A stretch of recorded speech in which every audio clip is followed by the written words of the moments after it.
into the meeting, so to speak, when we get to it. We have a few things to cover first.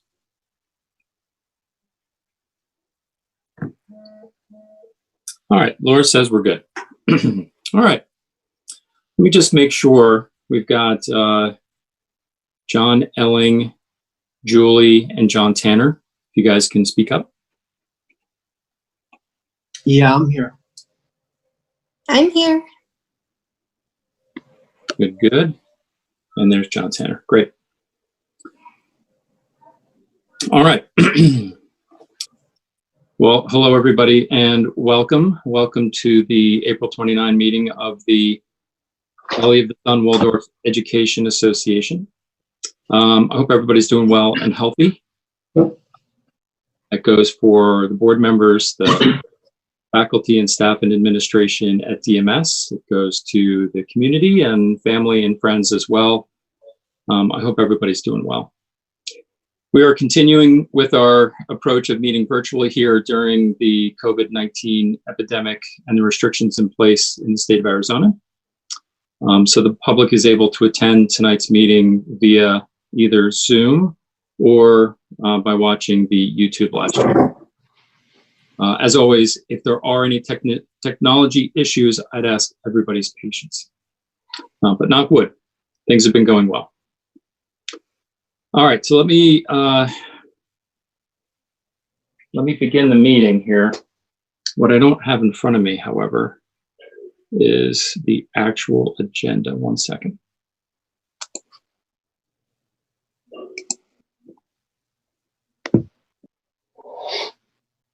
I'm going to say something quickly, Matt, while you're finding the agenda.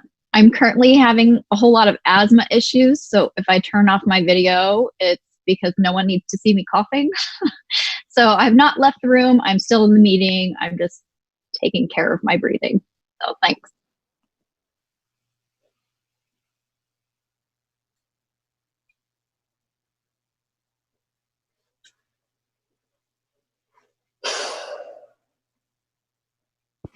All right, sorry about that. So hello, everybody. My name is Matt Walker. I'm the board president. I'm going to read the opening verse, and then I'll ask the other board members to introduce themselves.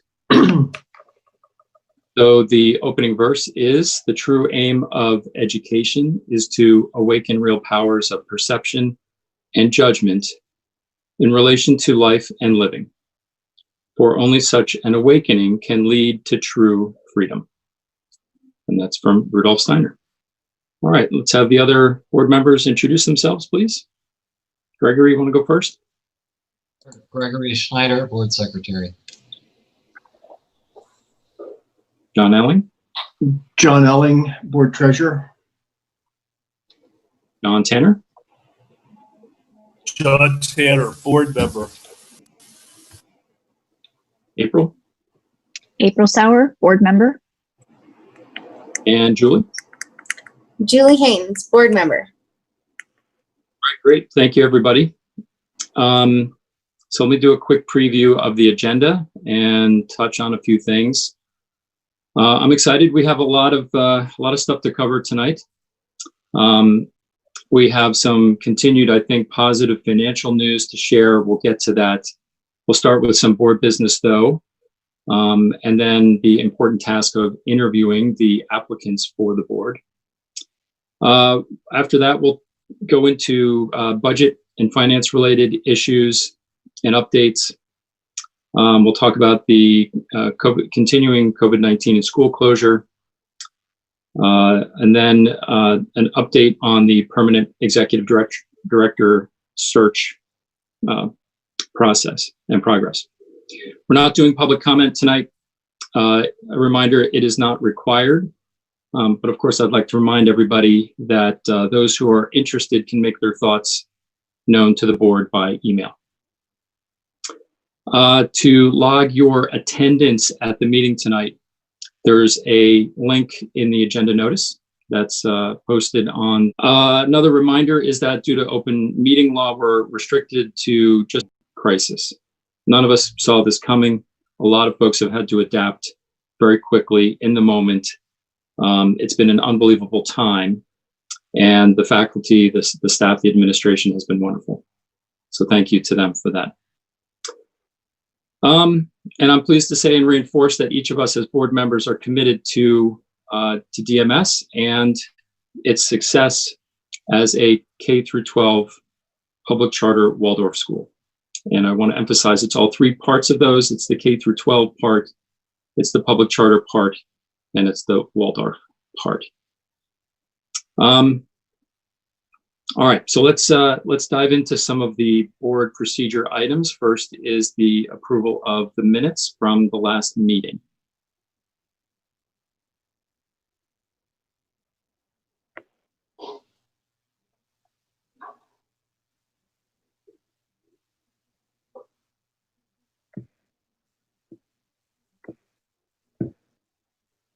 So I'd like to move for the approval of the minutes from the meeting on April 15th.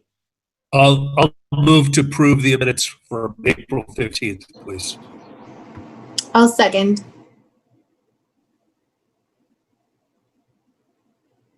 Any discussion?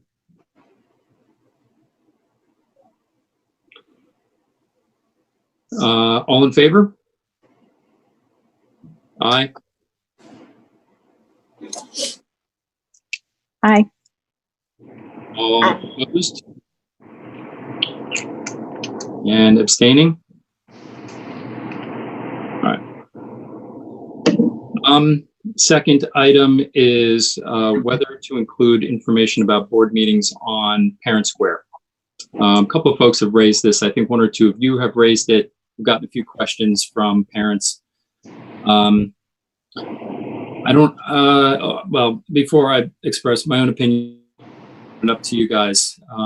Any thoughts, questions, concerns about putting some information about board meetings on Parent Square? I think the more we can promote our meetings, then the more transparent we will hopefully appear and seem, and the more approachable. And I feel like it's really positive because we really want the community to come together. And I think that they're busy and that, reminders are nice. So, any reminders, I have even considered, and I had spoken with this about Clayton. I know that this is Waldorf, so this might be frowned upon, but I had talked about potentially putting them as Facebook events as well, just as much promotion, because that might be a setting for Parent Square, but with a Facebook event, then someone gets an automatic reminder if they click that they're interested. And I was just thinking that that would be kind of nice, because if someone forgot, then it would be a nice little, can you pull it together and wrap up dinner and life so that you can so that you can join us. Good. Other thoughts and discussion? So I was at Parent Council a couple of months ago where this was raised, and I too forwarded the ideas to Clayton, and then we had a shakeup on the board. But Laura Heaney was there at the time at the meeting, and she suggested that this could be something that was easy to set up as just an automatic post. And I feel like on the whole, we're moving away from more checking our email regularly and rather having using apps that have pop-ups like Parent Square is easier to get to. It's just in your face. You can't miss it. So I like the ease of that for parents and for us as board members. If it's just a one and done, set it up on Parent Square. That sounds very simple. And what would we put on Parent Square? I think it's just a meeting reminder. The same information that we would put in the weekly newsletter from the school. I think but it would just be a post specifically for the board meeting. Would it be like timely though? Is that what you're picturing? Yeah, I would think the day of or the day before. Okay. And then and it could have information, the agenda is posted on the website. So parents are still, they're getting directed to the appropriate information that they need to attend the meeting. Yeah, maybe even a link, because I know that some people have said that it's hard to find where the agenda is. Maybe a meeting reminder that just has a link that goes, and if they're interested in reading what the agenda is. To our site Um, page, to the governing board site page. Is that what you mean? Right. That way it wouldn't have to be customized for every meeting. It would just, I mean, that's where people need to go to get the agenda. And then on the agenda, it has all the links for the meetings. Gregory, any questions or concerns? Do you see any logistical hurdles here? I think generally more notice is better notice, especially for this kind of event.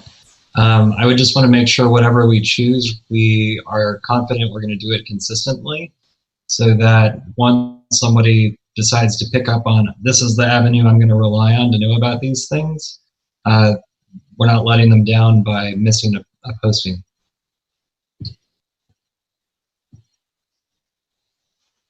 But yeah, I'm in favor of doing Parent Square. I think the Facebook events idea is great. Just want to make sure that we're consistent about it. Well, and the reason I like the idea of putting it on Parent Square is because that it's the platform that the school uses to communicate.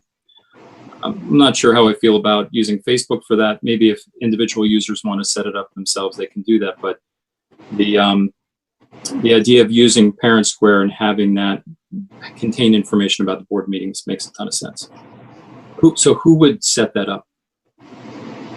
Would we ask Laura Haney to do that? Is that the idea? Laura Heaney is the one who suggested that and discussed it. I just wanted to clarify, this would be in addition to us posting legally in advance and following our open meeting laws. That's right. Okay. Yeah, I mean, we have put in writing, we'll do it. All right, thank you. And then the last item in this section is.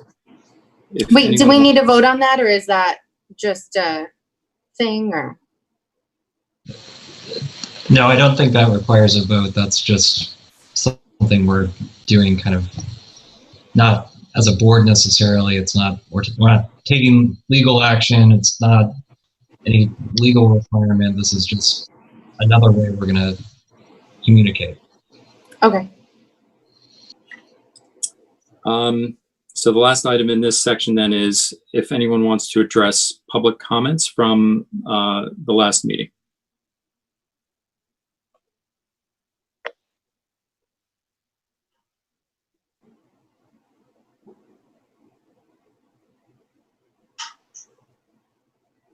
No? Okay. All right. So let's then bring in our board member applicants. So the 5 folks who have applied, please go ahead and put your cameras on, and we'll welcome you into our session here.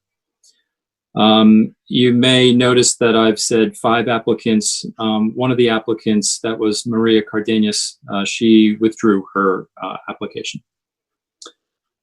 So it's the 5 of you. And the 5 are Harper Rose Harris, Nathaniel Allen, Jill Thomas, Steve Paolo, and Martin Duncan. So it is, as you guys know, it is some amount of work to submit the paperwork and get things together. And so I do appreciate you doing that. It's a little bit unusual perhaps, or it may feel a little bit odd to be interviewed in public in this way.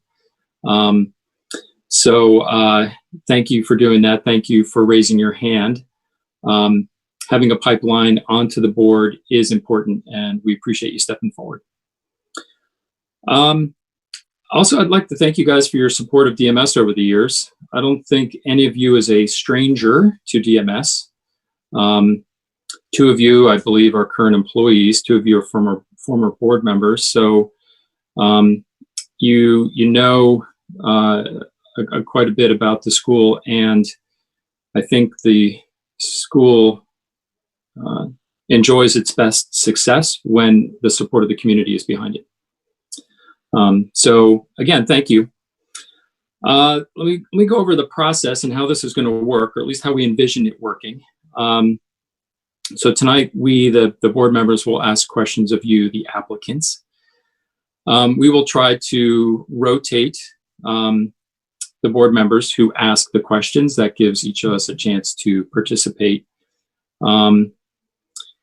Each of you then have the opportunity to answer, not all at once, obviously. We'll try and go in some semblance of order here. You don't have to, you're not committed to or obligated to answer a question, but you'll certainly have the opportunity to. And along those lines, we'll try and rotate which of you answers first, again, for fairness. So it's not the same person being hit with the question first, and everybody else gets all this time to figure out what their answer is going to be. We'll generally stick to our scripted questions. The board members have those questions, and so we can go through them in order. There are 5 of you. There's a bunch of questions. So I'll ask you to be thorough in your responses, but also be mindful of the time, and try to be reasonably concise in your responses.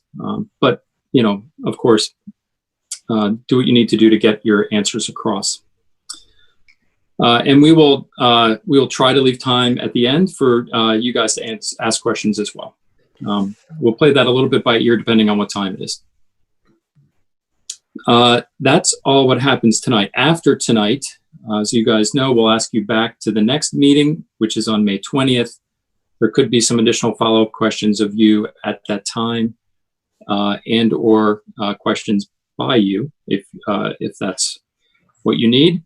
And then at that time, the board members, the current board members, would vote on whether to accept or deny you, or I should say, accept or deny your application. Just a few additional thoughts and comments. We currently have 6 board members, which is, as I mentioned last time, 1 above the minimum of 5. So we don't need to take anyone. By the same token, the maximum we could have is 11. So theoretically, we could also elect all 5 of you. So in essence, the board could elect some, all, or none of you. Now, as you know, the board is always looking for volunteers like yourselves to be additive to the board, meaning to add to the board's set of experiences, its set of knowledge and expertise, and its perspectives. To have the sum of our parts be greater as a result. We're also looking to have a temperament that exhibits leadership and collaboration, and to set a positive example of honesty and integrity in acting in the best interests of the school. And we hope that you can explain all of that to us tonight as it relates to you. And as you are likely aware, but be forewarned that service on the board is time consuming. It's demanding. It's a lot of work. It requires also confidentiality and discretion at times. And frequently it comes with some criticism from members of the public. So you'll need to be ready for that. All right, enough speech making by me. Let me just quickly check in. Any questions from either the board members or the board applicants about the process? So not getting into substance yet, but any questions about the process of what we're going to do here tonight? No? Reasonably clear?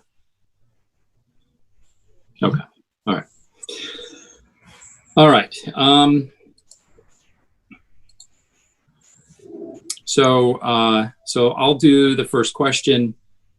The first question is a softball. It is to tell us a little bit about yourself. So again, you could probably talk for hours about yourself, but try to zero in on the things that are most relevant for us here tonight. So tell us a little bit about yourself. And Nathaniel, why don't we start with you? Hello, everybody. I am, about me, I am a dad of 4. I have 2 children at the school currently.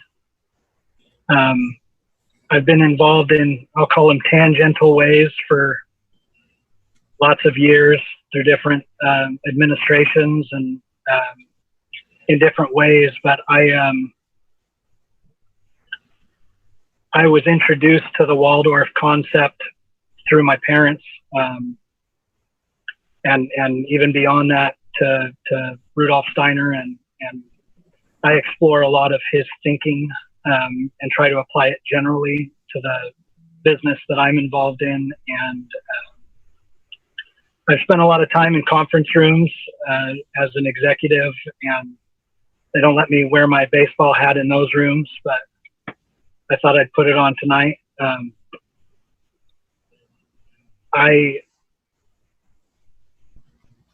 I'm really interested in trying to help mold this school and comply with the charter requirements. I think that there's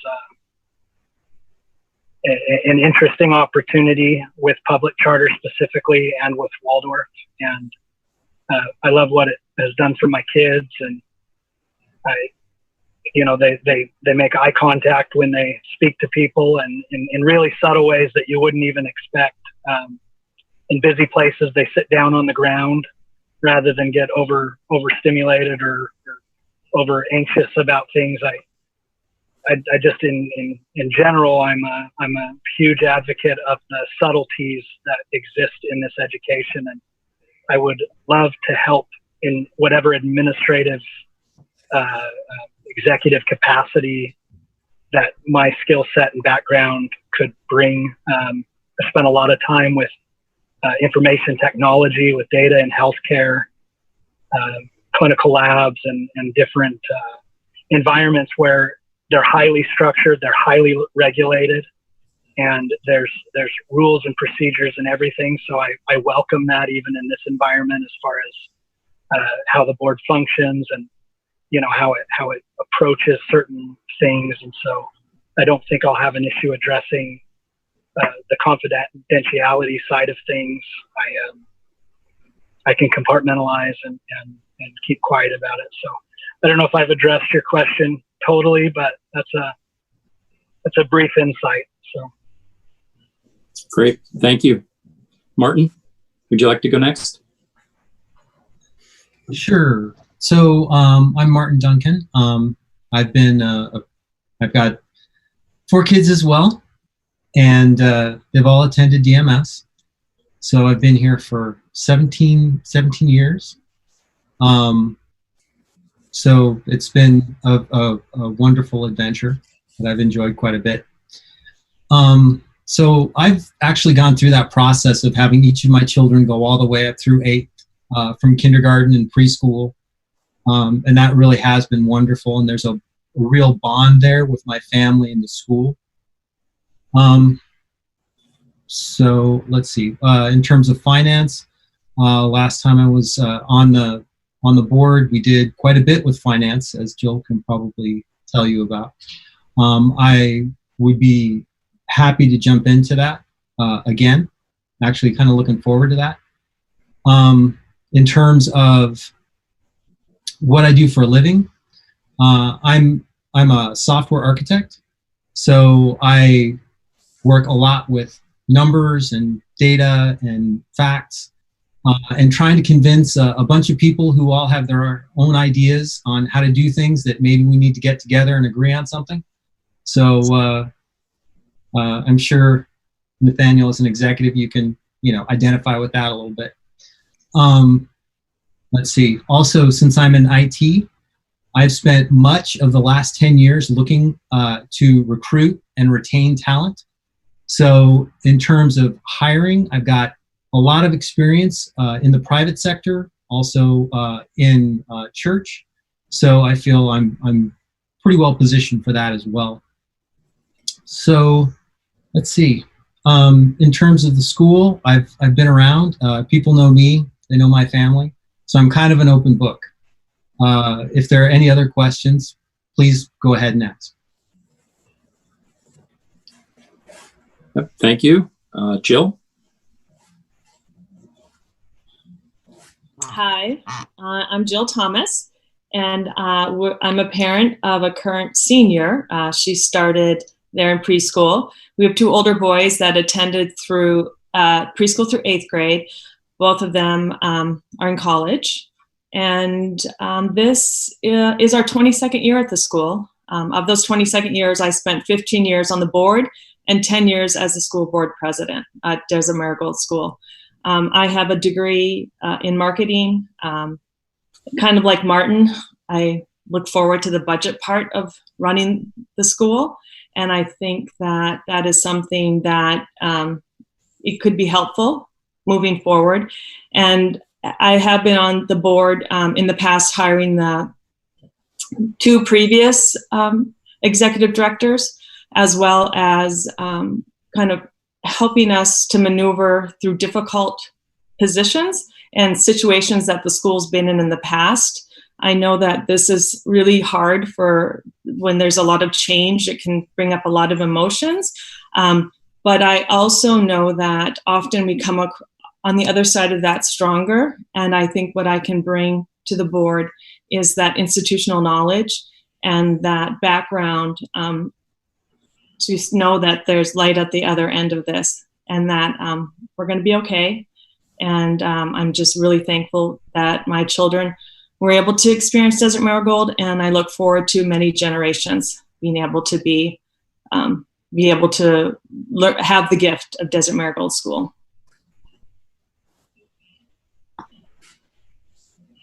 Thank you. Harper Rose?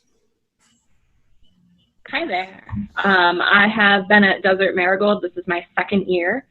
I moved across the country for this school, going through my pretty revolutionary training in this hybridized Waldorf certificate and state certification program at Antioch in New England. Definitely prepared me for the wild charter landscape that we find ourselves trying to navigate. And as faculty here, what we're trying to do is one of the most difficult ways that we could merge educations. And my experience with that in my training, as well as what I've gone through in the classroom in the last couple of years, coupled with my experiences with this great community of people, I think that we have a lot of work ahead of us. But as Jill mentioned, like going through this process is going to bring us out to a much brighter side on the other end of it. I've also taken some nonviolent communication training, which could come in handy as far as communicating with each other, with the community at large, with settling disputes that may be arising out of miscommunication or assumption. I've also recently undertaken the training in grant writing. So I've begun that and thinking positively about our school's future, that could be a skill that would be indispensable for, as a faculty member, raising small funds as we go versus long-term projects and infrastructure things and security things that we've already been talking about. I'm a parent at the school. I have a daughter in the early childhood. We are looking to many fruitful years at Desert Marigold to come. Thank you. And Steve? Hello, everybody.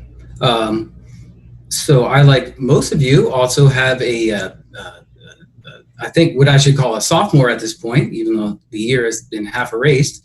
And also another child, Kylie, who has graduated and is well on her way to NAU at this point, moving into her 3rd year.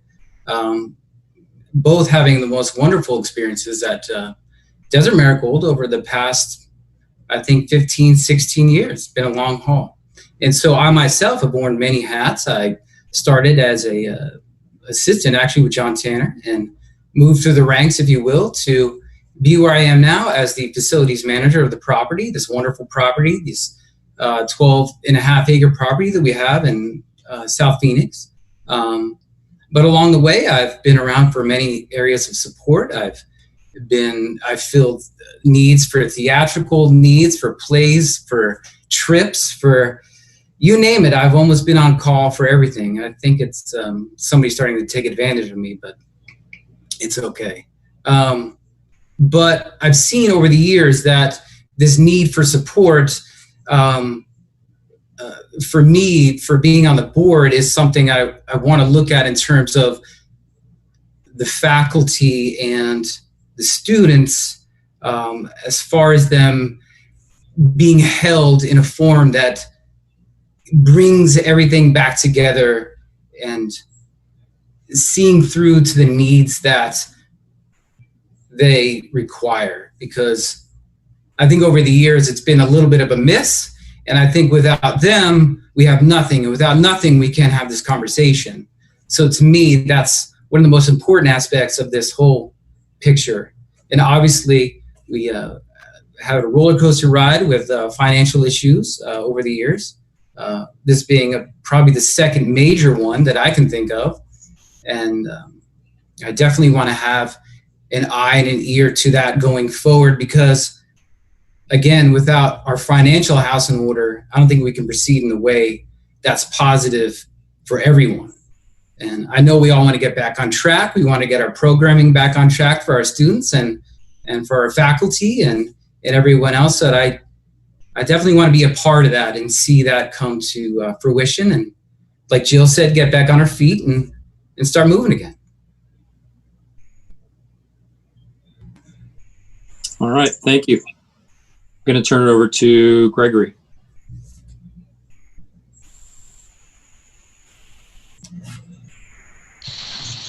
All right, so the next question is, what made you interested in joining the board?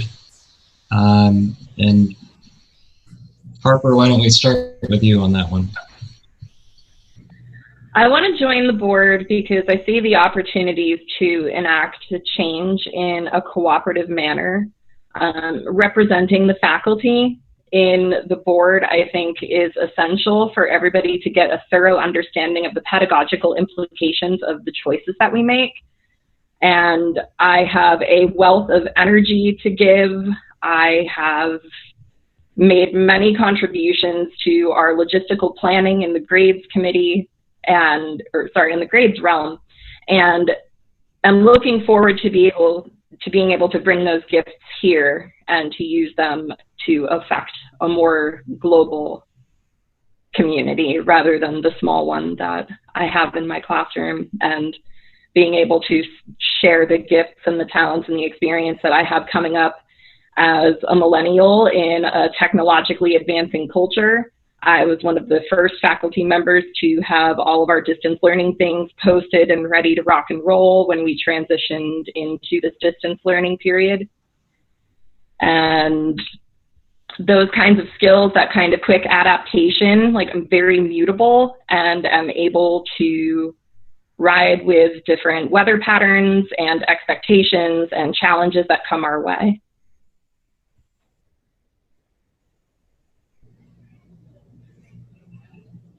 Thanks. Sorry, and I'm typing notes as you're all speaking, so that's the delay. Thanks for bearing with me. Jill, why don't we jump to you? Thank you. I'd like to join the board to be a helper. I have had many years of experience doing this exact work that you're doing right now. I look at you as helpers as well, but you're new to the board. I have the background in the history and the kind of been there, done that for the things that need to happen to move forward, to be in a better place, pretty much, or for a lot of the different areas that need work. I look forward to doing the work. I look forward to working collaboratively with the LDC, with administration, and most importantly with the board members. I know that this is a very difficult job, and Matt, you really summarized it really well in that it's not an easy job. I know the work that it takes, and I'm willing to do that work.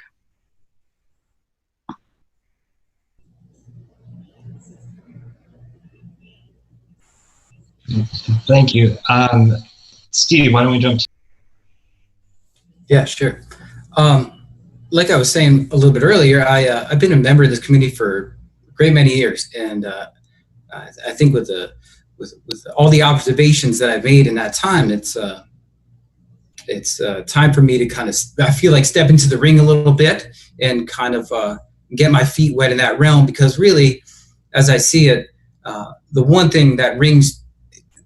thing that brought me to Desert Marigold was the educational process for my students, and I guess ultimately for myself. I've been working there for some time, but it's really, for me at this point, it's not just financial things or site issue things. It's really the support of the faculty and the staff that really rings out to me, and whatever we can do or whatever I can do to be, as Jill said, almost like a helper, a support person to regain that collective way, to have their trust and kind of further this endeavor that will set us off on a better path from this point. You know, we've changed administrations over the last year and a half. We've set up the LDC, and we've had Ms. Kriegsfeld, and I think some wonderful things have come of that. And I would like to see that kind of work travel into the future. So I have an inherent love for this community, and I just want to see that through and be the support person for all those people that have come together to make this happen. Thank you. Martin, let's turn to you. So I would, some of the things I have to say are going to be pretty similar. I have some skills that I think can help, some technological skills, some skills with finance, some skills with HR. The reason I want to bring those skills to bear, though, is it feels to me that the school is at a bit of a crossroads. And it's very daunting and exciting to look at getting across those roads, choosing a path, and moving forward on that path. And I think I can really help the school do that, both with my history and with my skills and with my affection for the community. But that's the task that's set before us. And I think it's an exciting one that we should all jump into and really embrace. Thank you. And Nathaniel.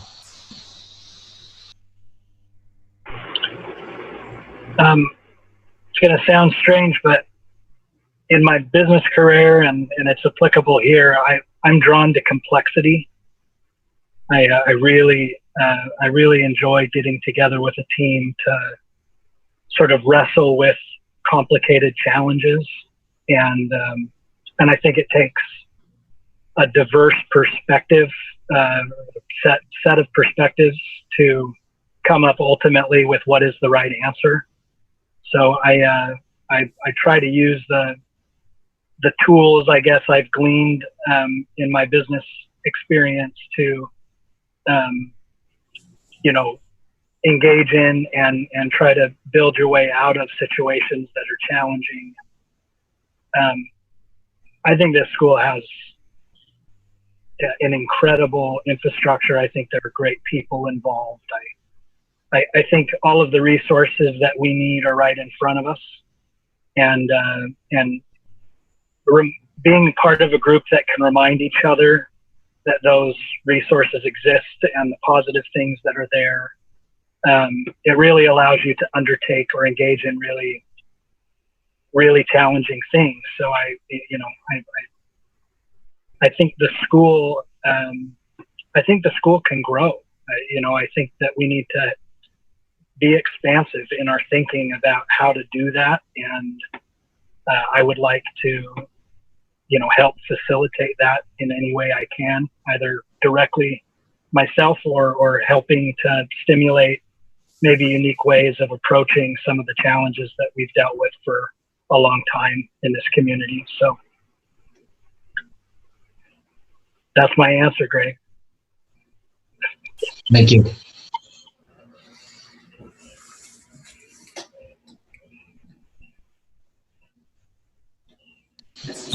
Julie, I think you're up next. All right. What skills do you have that you think will fit and serve the school as a board member? Let's start with Steve Powell. All righty. So the thing that really interests me most, and I think my skill set at this point, is focusing in on the site. I'm very interested in the growth of the school and how we do that and how we manage the resources that we have and where do we go from here. And that really is my forte. We need so many things. So how do we get there? How do we connect the dots? We need building space. We need classroom space. We need a eurythmy room. We need all this stuff. And so I would very much be interested in being involved in that process and for once kind of nailing that down or having at least a 3 to 5 year plan where we can say, we're going to do 2 of these things or something like that, just to kind of keep the impetus rolling for the faculty and the staff. So that's big for me. Site, as some of you might know me, taking care of this wonderful place, but I have a vast background in doing that kind of stuff. So that's really what interests me most in kind of growth and doing it properly and in a way that makes sense, financially and purposefully, so we can kind of achieve what we're looking for over the years, if that makes any sense. Thank you. Nathaniel?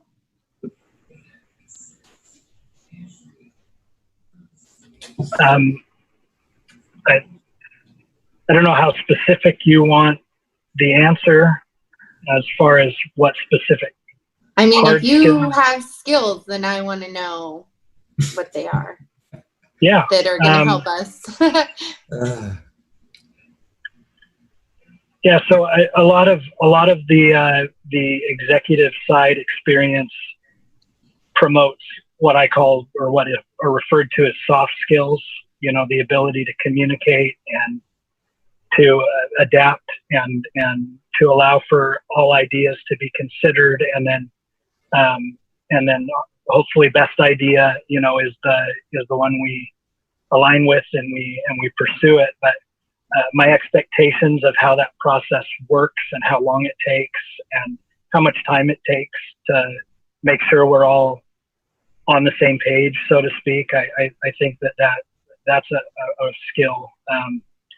Technical skills. I have a number on the IT side as far as networking and running, systems and setting up server rooms. I mean, there's a lot that may not be active things I would be doing as a board member. But for sure, as far as facilitating quotes and knowing how to challenge potential vendors and, all of that, I think I can bring to the table. So contract negotiation is something that I live all the time. And I think you have to live with the decisions in your contracts, but if things change, sometimes you have to go back to the person you made the contract with and adjust. So I hope I'm answering the question, but it's, if you need something done, I may know how to do it. I'll just say that. Thank you. Harper Rose?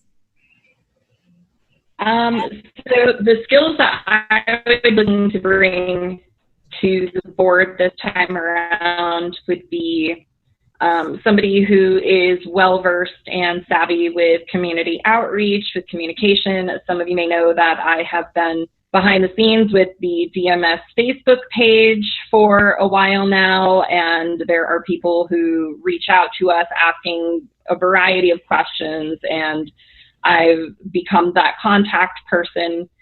And I also come with a very collaborative mentality. I've been working well and collaboratively with my colleagues since my arrival, and being new to the area and the culture. Like, I am open to meeting the needs of the people, and whatever the board decides the direction is that the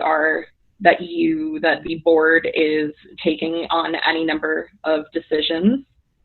I am as tech savvy as the next individual of my generation, so that could prove beneficial. I am eager to take on leadership roles and responsibilities, and to be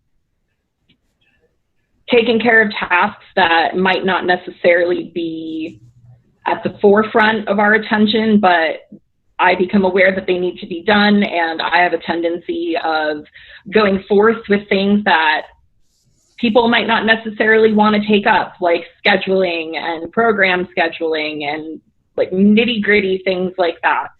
So I'm really good with the detail management and communication aspects, and I hope that those kinds of skills can serve you. Thank you. Jill? Thanks. Well, in addition to my background, have previously working on the board with the budgeting and the personnel issues, I really feel that a skill that I can bring is the ability to get things done, to tackle those tasks and those projects that are very difficult. I have no problem doing those. And I think I can bring something that I guess John Elling's also only bringing to the board right now, is to have somebody outside the community. I will for the first time on May 22nd in over 22 years, not have a child at DMS, but will have had the year's experience. So to be able to be a board member without the added gift, sometimes burden, but of being, I won't have a student at the school anymore. So I think that I look forward to seeing the school through a different lens in that way. Thank you. And last but not least, Martin. Okay, so what skills? So in terms of working with teams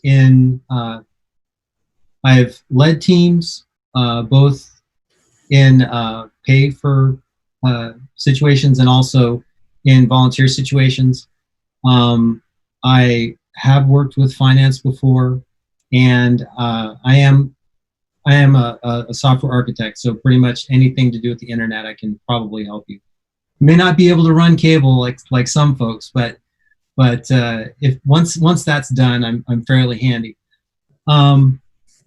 Another thing that I think is a pretty important skill that I have is I also share that desire to get into complex issues, but over time have gotten the skill to be able to disagree without being disagreeable.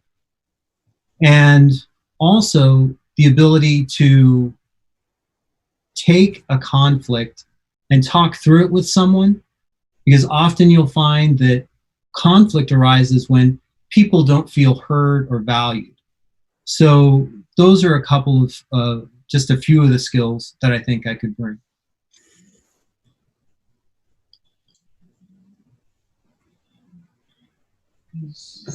Thank you. Okay, am I up? All right, question number 4. Let's start with Harper here. In your opinion, what is the biggest concern facing DMS right now? Well, as a teacher and a parent and a community member, I think that the biggest thing that needs the most concern at this point is what the landscape of school looks like next year in the climate of coronavirus. So I'm kind of waiting with bated breath as far as what that is going to look like and how that is going to impact us in this coming academic year, but am ready to meet the challenge and support the students in my care through this transition, as well as shepherding whatever assistance I can provide to the greater community at large.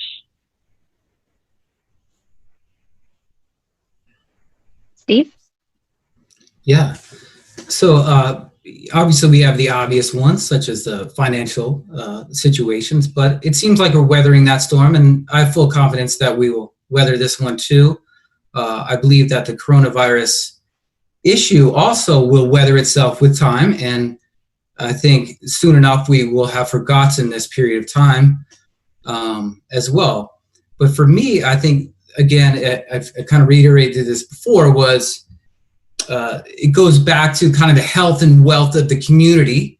That, to me, that means the faculty, the students, and our parent base, and kind of finding a cohesive network in which everybody can kind of come back to the center again and start to thrive in a new way, and kind of a modern climate, if you will. And I think that is one of the most important issues, I think, driving a lot of the issues that we have at the moment. And so to me, that's kind of one of the most important issues. And it's kind of I guess in that falls like an identity issue. Who are we? Kind of reinventing the self, identifying with the self, who we are now, and who we want to be. So that's something I would very much want to be a part of. Jill?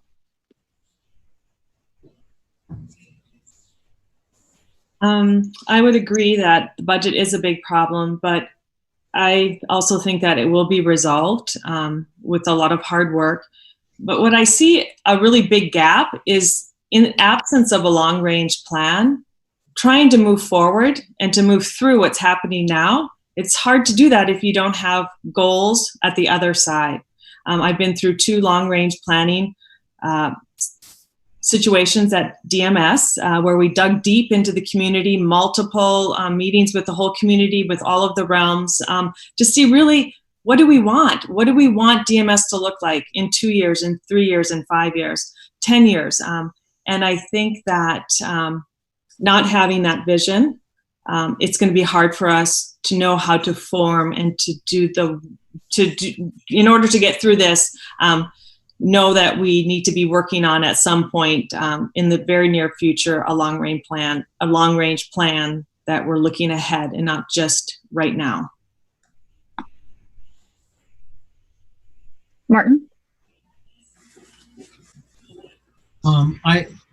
Again, just like everybody else, I agree finance is very important. But I would say that the thing I'm really worried about right now are the twin issues of recruitment and retention.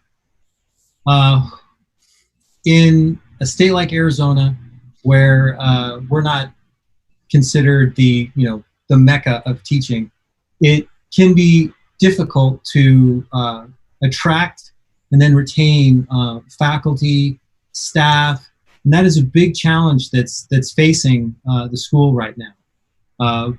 In terms of hiring a new director, in terms of supporting the teachers as they hire new peers.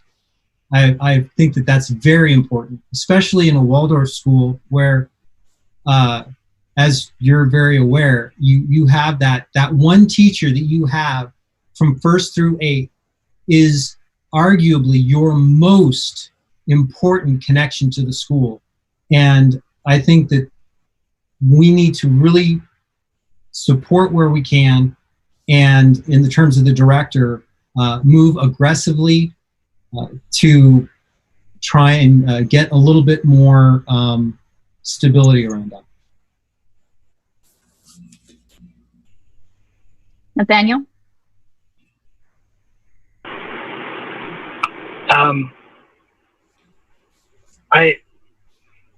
I think with any operation, when it exists as long as a school has, it takes on sort of a mass of its own, and it spins and it creates a certain gravity.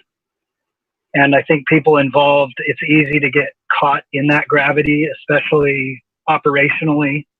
And I would say that it's easy to justify getting in scenarios where we're just firefighting. We're just reacting to situations. And I would say that strategically, the most important thing that we could learn to do and, educate ourselves as well as the community is if this board of directors has the ability to work on the outside of things as opposed to having to get involved, too much in the granular detail operationally. If it's an executive director that we trust and they've been given the policies that we are governing by, it becomes their operation to deal with those things, and it allows us to work on much higher level things that are as important, but they get neglected when you're just constantly reacting to situations, and it's hard to know whether those situations are noise or whether they're signal. And if we can just focus on the signals and weed through the noise quickly, I think that I mean the framework's here, everything's here. I don't think it needs major changes. I think this is just it's a polishing, it's a cleaning up, it's a refocusing and pointing us towards that longer term trajectory.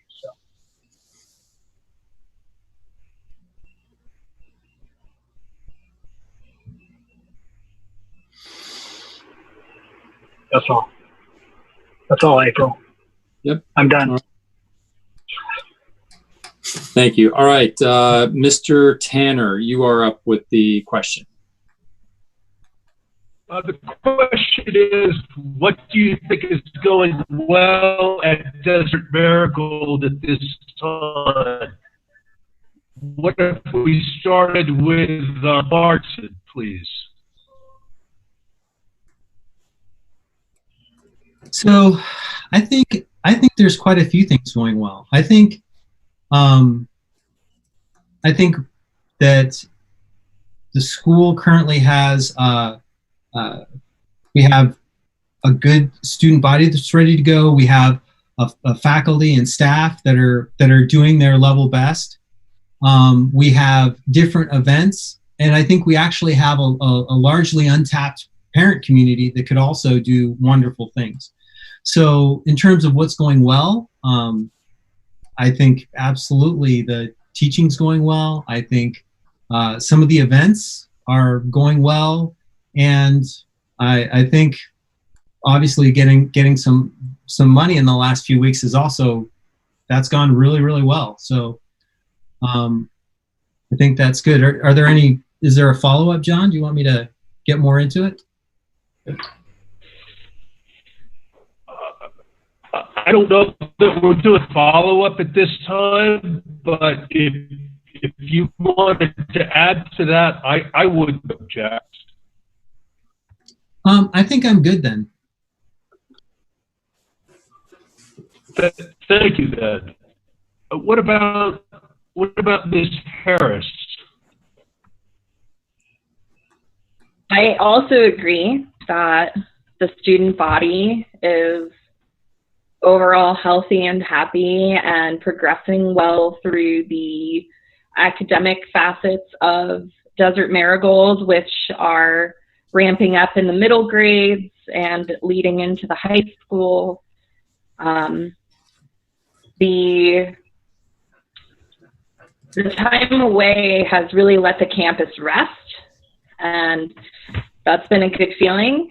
I think that also the knowing that our financial situation for the coming year has become significantly less dire is very hopeful. In my training with Dr. Finzer at Antioch, there was a lot of talk about leadership and organizational structures, and the closer that we get to defining this permanent executive director served by bodies throughout the school representing all of the realms, which is pretty much what the LDC has amalgamated to, that we're moving forward in a very progressive way of weaving Waldorf into the public sphere. So it has been a rocky start in some situations, but overall, I think that our trajectory for this reorganization has been very positive.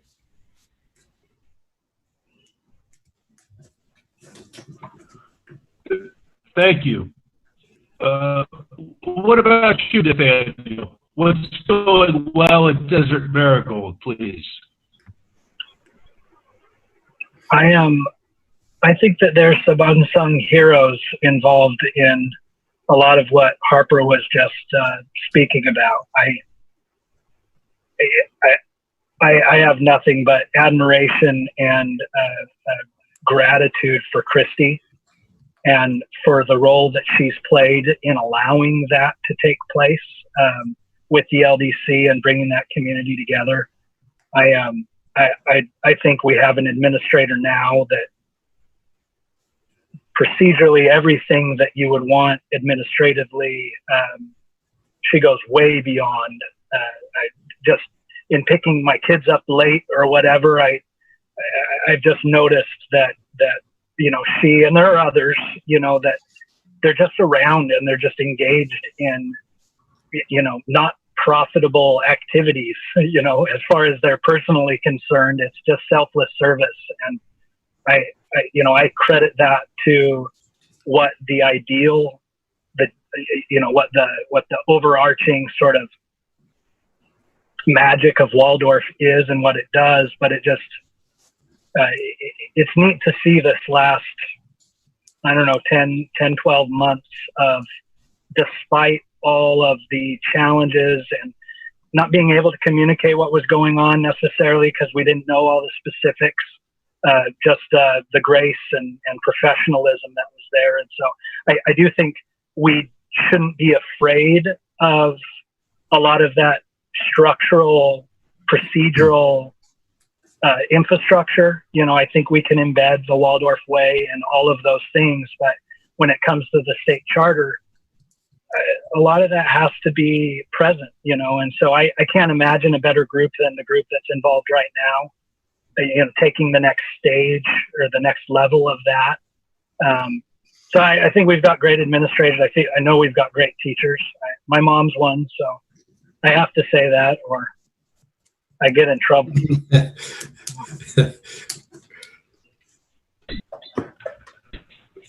Thank you for that.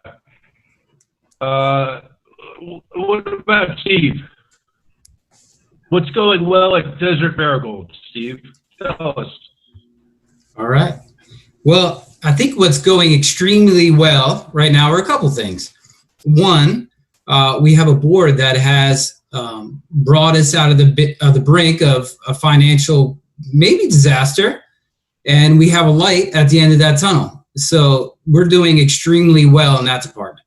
The other thing we're doing extremely well at is handling the COVID-19, which has, you know, taken a toll, I think, on everybody, but the response from our administration, from the LDC, and all of our faculty has been phenomenal, I believe, with handing out packets, for putting together packets for parents to come by and pick up on a weekly basis, and, you know, really going out on a limb, doing things that maybe traditionally, you know, not Waldorf, you know, and making that adjustment, making those assessments in the moment.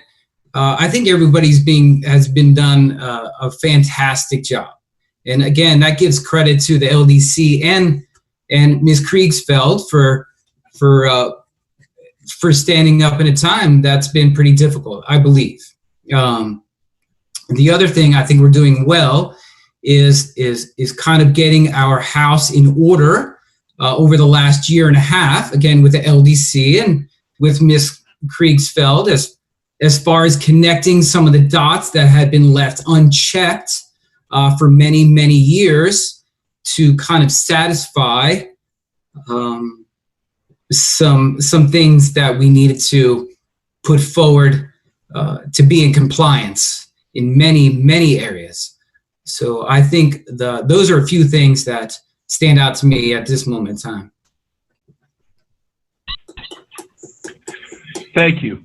All right, Jill, please tell us what's going well at Desert Marigold. Thank you. Thank you, John.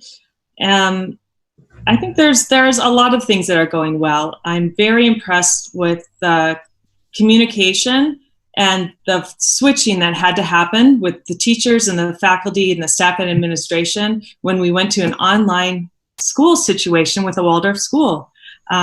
With a number of friends and neighborhood families watching what the other schools are doing, we did not skip a beat. I mean, it was almost immediate that the kids were being supported.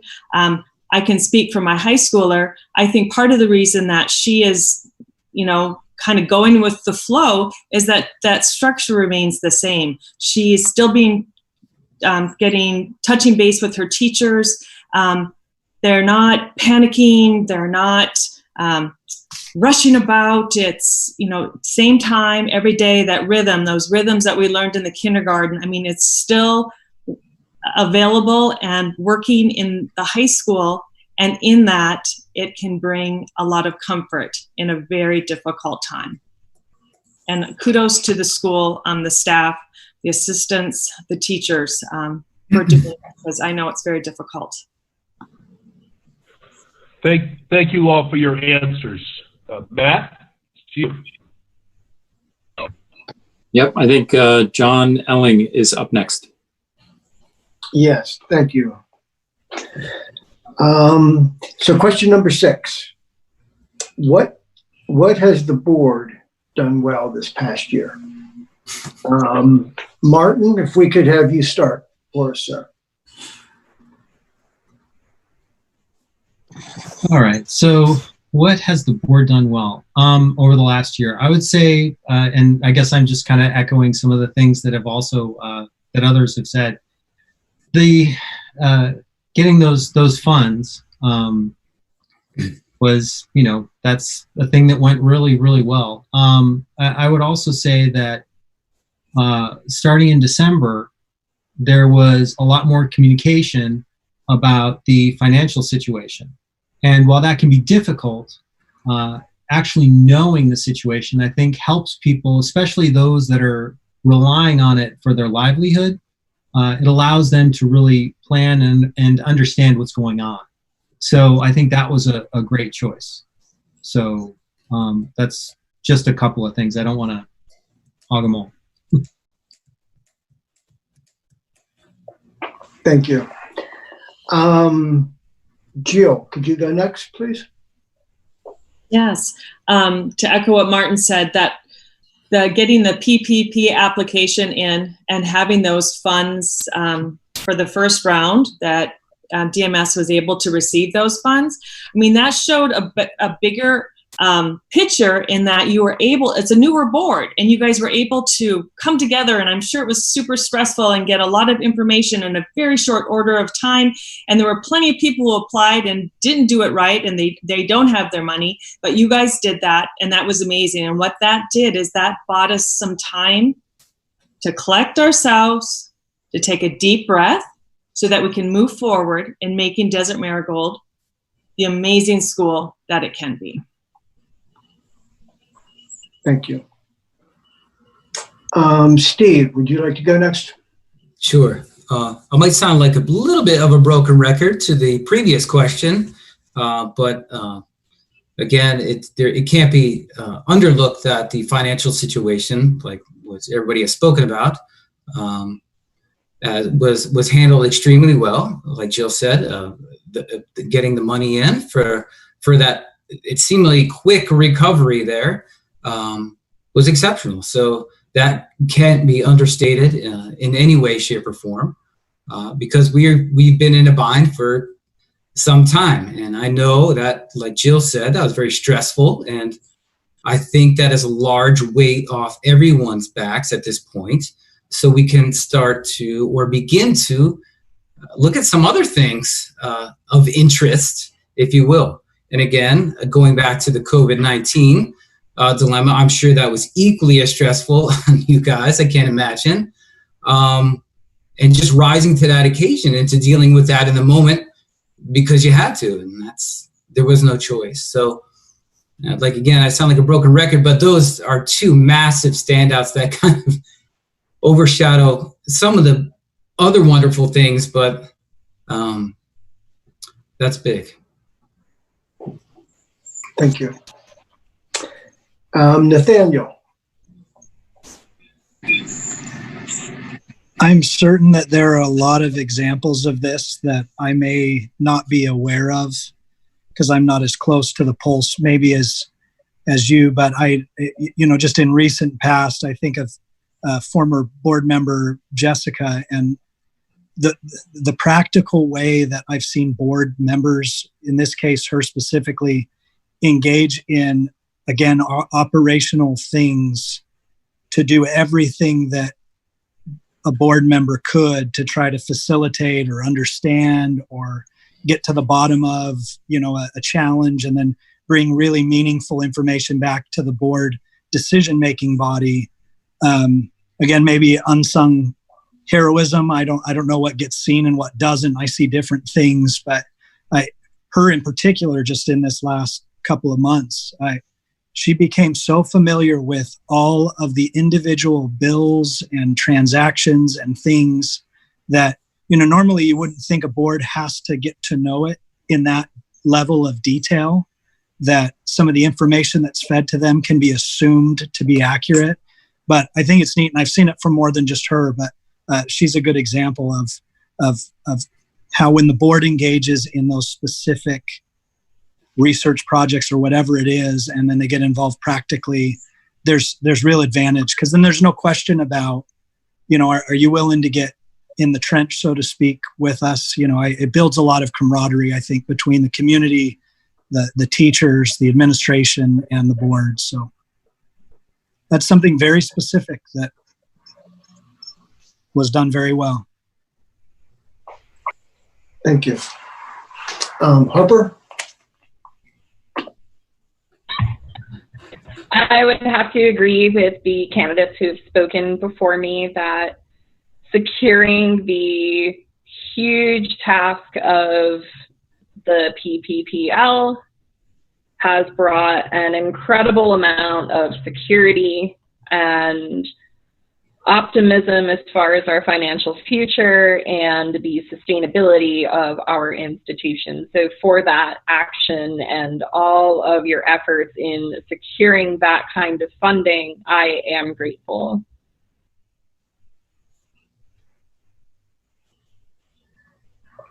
Thank you. Matthew, I believe you're up. Yep. All right. So that question was, what has the board done well? Well, you can see the question that's coming. So what could the board be doing better or be doing differently? And I'm certainly interested as board president in hearing what your thoughts are. Jill, why don't we start with you?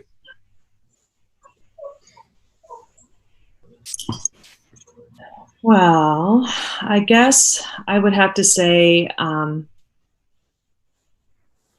that the finances, now that you have some breathing room with the finances, I think that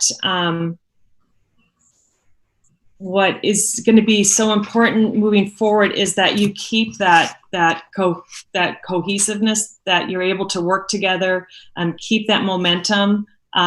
Because we haven't really seen that from the board. You're kind of all such a new board, newer members, but you did such a great job with that payroll protection or personal PPP money.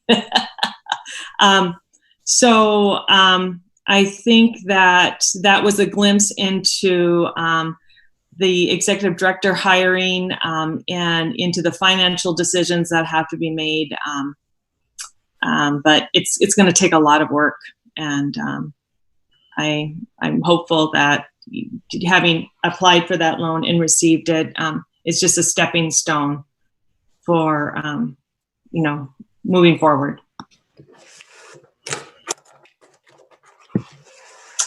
Thank you, Nathaniel.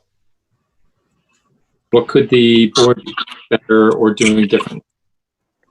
I think this qualifies as a loaded question, Matt.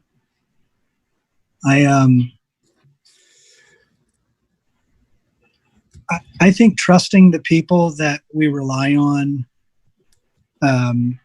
at the school could be a way.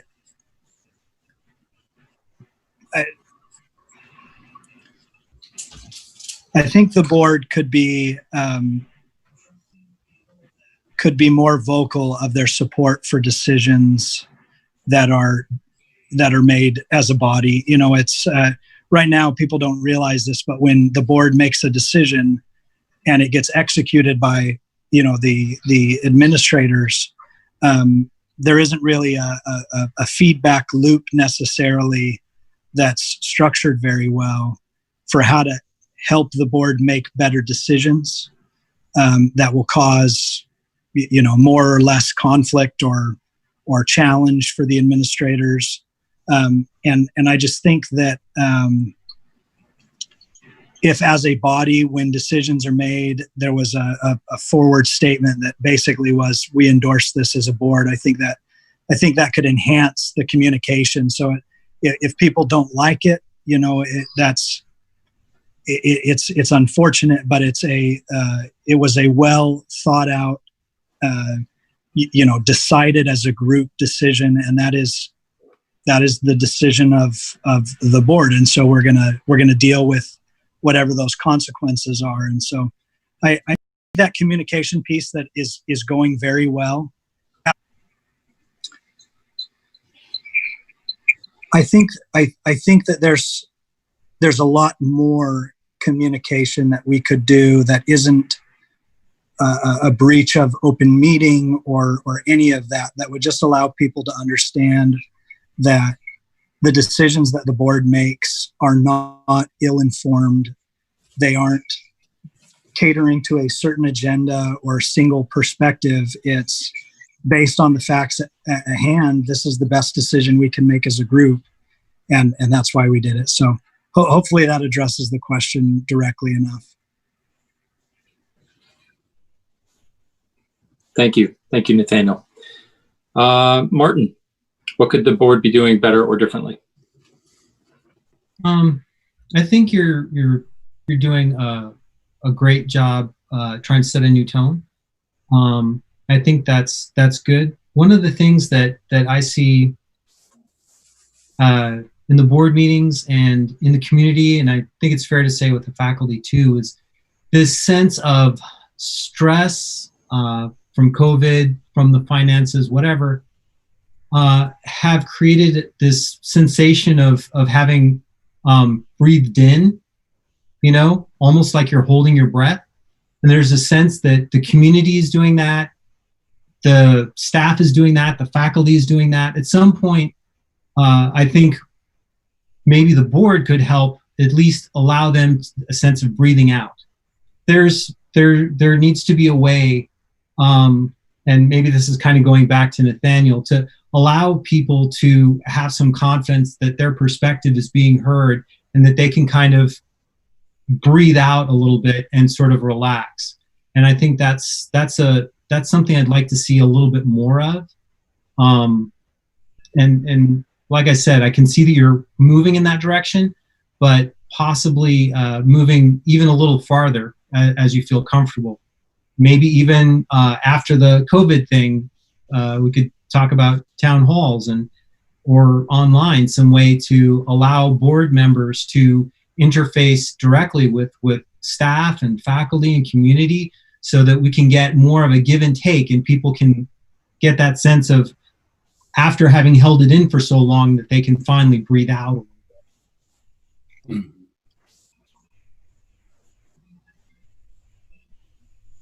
Thank you. Steve, what could the board be doing better or differently?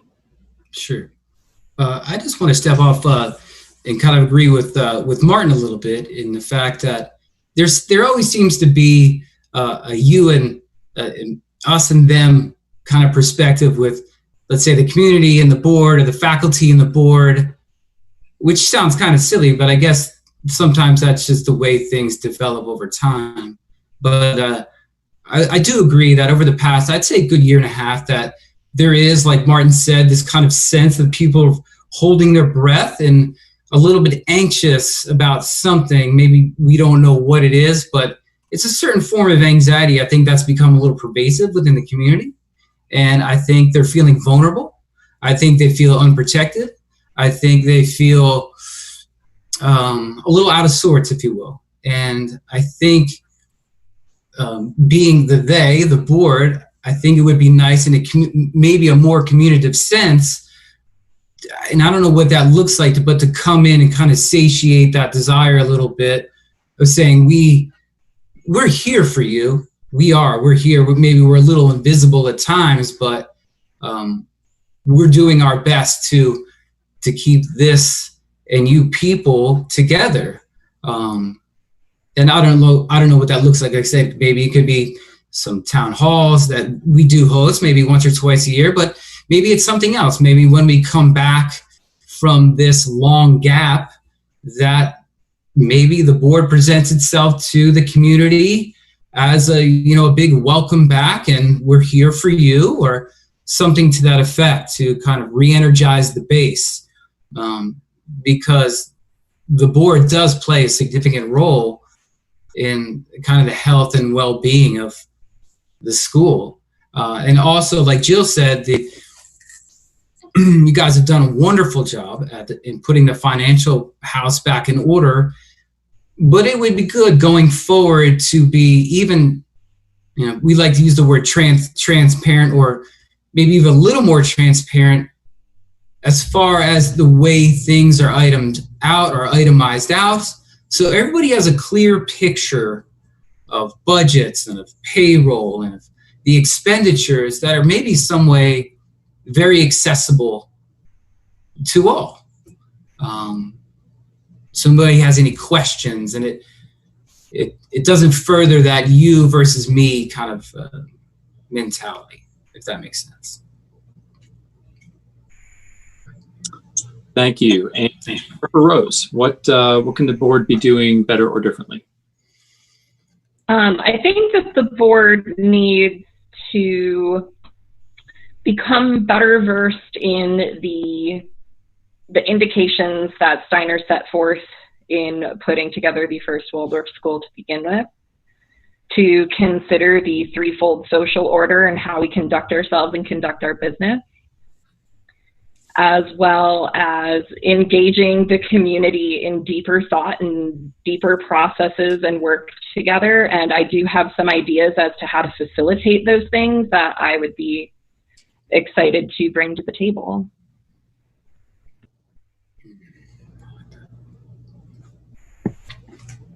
All right, thank you. Gregory, you're up. Right. Let's start with Steve on this one. What is your availability for a time commitment to the board? 2 hours a week. No, just kidding. Well, I currently, as you know, work at the school, and I know between the school hours is my work hours, between usually like 8:30 and 4:30. But I know you guys were holding Wednesday meetings, I think, at 6:30 at the school in the Eurythmy room. So, I'm available for all the meetings, obviously, and I know there's going to be much more work behind the scenes. So I'm available for, to collaborate with the group, with the former group and the new group as much as I can, because that's my intention of being part of this collaborative process. Thanks. Martin, what is your availability, or what time commitment can you give to the board? Okay. I probably have a fairly intense job during the day, but that does allow me evenings and weekends. So I would say comfortably, I could probably do a good 10, 15 hours a week. Obviously, on a board, that's going to flex. Some weeks it's going to be a lot more than 15, and some weeks it's going to be a little less than 10. So I would say we could probably average it out maybe 10 to 15 hours. Thank you. And Nathaniel, how about you? I think this commitment requires that I'll sacrifice whatever time it takes. So if we're engaged in meaningful activity and it's time well spent, I'll spend as much time as it takes to get the job done, so to speak. So. Got it. Thank you. Harper Rose, how about you? I have the same sort of gesture as Nathaniel, that I see that there's a lot of work that needs to be done, and I am ready to commit as a servant of this school to facilitate our successful moving forward through our obstacles for whatever amount of time that's going to take.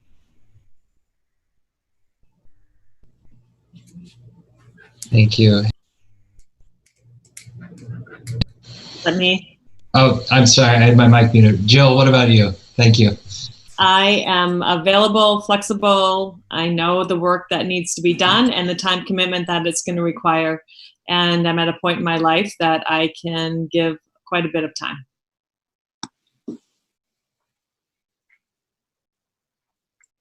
Perfect. Thank you. Emmy? If selected as a board member, which committees or projects would you like to focus on in your first year? And I would like to start with Martin, please. Yeah, like I said, the two big ones, and I think this is probably going to be a common theme. The two big ones that I'd really like to jump into the first year are going to be, finance, right? And again, recruitment and retention of an executive director and supporting the faculty, again, as they attract new talent. Additionally, I think I would also be interested in trying to, again, facilitate some of that communication with the board. But the two big ones really are going to be around finance and recruitment and retention. Thank you. Let's go with Harper Rose.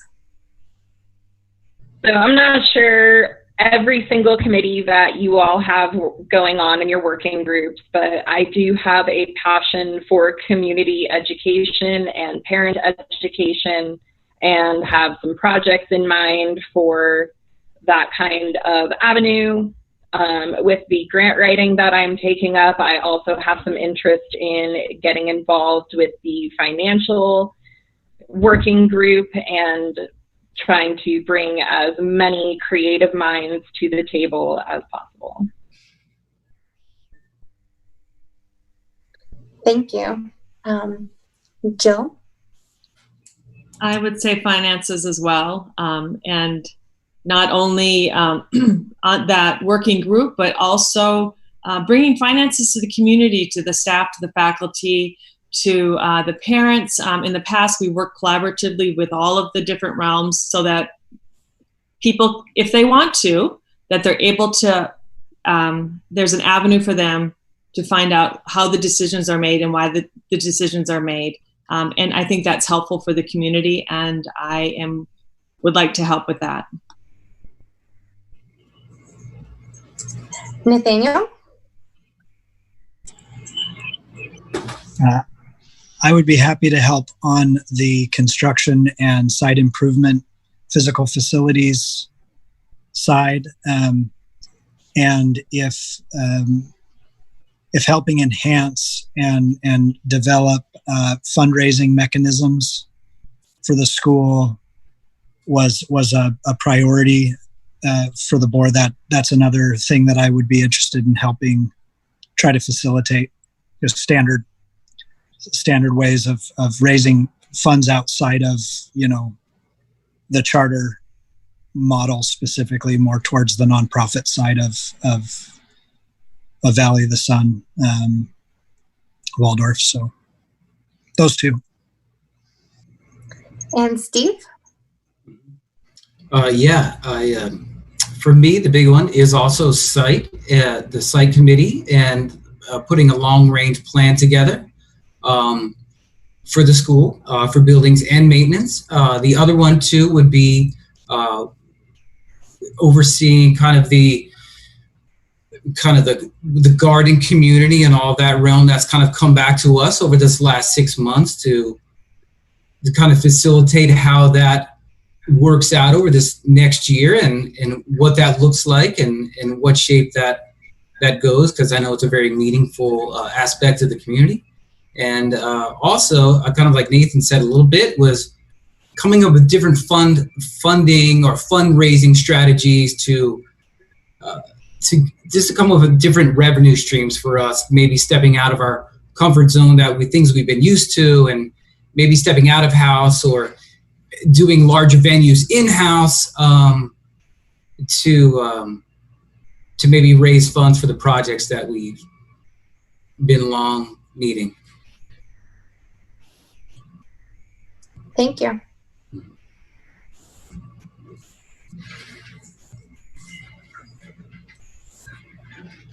Okay, question 10. What conflicts of interest do you anticipate as a board member, and how will you manage them? And let's start with Jill. Well, honestly, I in the past, my conflict of interest is that I was a parent. And as hard as you try to be a board member, if you're a parent and a board member, that's a very heavy burden. So I'm not going to have that soon, very soon. I will not be a parent. So to me, that was always the biggest hurdle, is trying to make that balance. And I won't have to do that. So I really, I can't think of anything that would be a conflict of interest. Martin?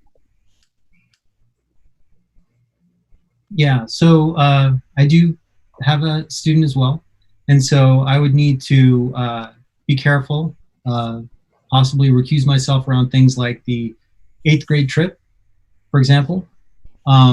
I also anticipate a conflict of interest around the medieval games. However, that's a revenue generator. So as long as I stayed away from how much and who gets paid, I feel that I could, again, fully support and work for that.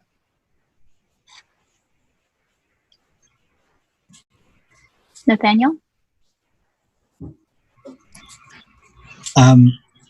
Subject to maybe Gregory's interpretation of what constitutes a conflict of interest, if we're just talking sort of generally what potentially could impact my personal decision making, I am a parent of children at the school. I'm a believer in making the right decision, even if it's at your own personal expense. So I'm not I'm not concerned my ability to think objectively through a conflict of interest, especially such as that. I think in general, we're all trying to make the school better for our children and for future posterity and all of that. And the other is I do have a mom that's a kindergarten teacher there at the school.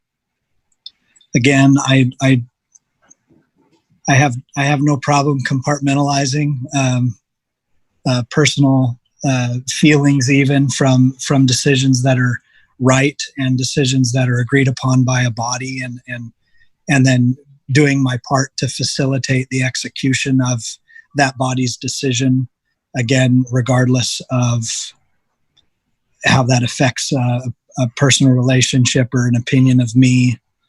I don't want to maliciously do anything that causes unnecessary personal issue, but I think if the decision's right, it shouldn't be affected by something like a family relationship. That's all. Steve? like some other people here, I'm a little bit guilty. I have a child at Desert Marigold High School and a couple of family members, but I think it's been long enough where I'm able to disassociate with the important matters at this point. So for me, that's kind of my only conflict of interest, but I don't think it's such a big deal. I don't really bring to the table any ulterior motives or special motivations. My biggest reason is just, again, trying to support this community on what they need and kind of bringing everybody back to center. I think I'm mature enough at this point to understand that and be able to separate those two. So that's where my head is. That's where my heart is. And Harper? Looking through the board procedural documents, it's pretty clear that we do want parents on the board. So I don't really think of my parent representation at the school as being a conflict of interest. So beyond that, I am a faculty member at this school, which is also one of the categories for potential candidates. So as far as I'm aware, I do not bring any conflicts of interest that go directly against what the board is looking for in their constellation of members.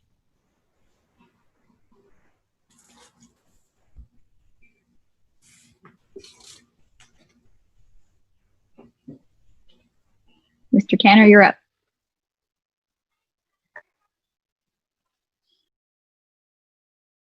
All right. Oh, we're almost there. The question is, do you see yourself working well with other members of the board? So, Nathaniel, how about you? Do you see yourself working well with other members of the board? I do. And that's my answer. Okay. Can you work with I me, John? do work. It's upsetting for sure.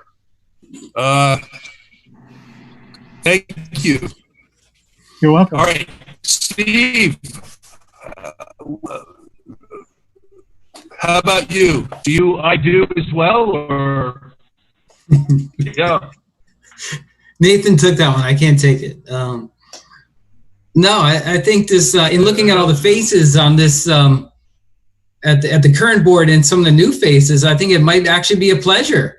I got Nathan there and Jill and Martin and John and all these other wonderful people. And I think from so far from what I've seen, this could be a really good thing.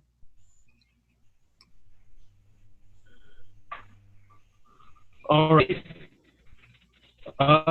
Martin, do you see yourself working well with the other members of the board? Yeah, I'll try and give you a little more. So in my career, I work with people that are much older than myself, much younger than myself, from various countries around the globe. In church, I've worked with folks that are, much older than myself, and I've worked with even some of the members here under pressure.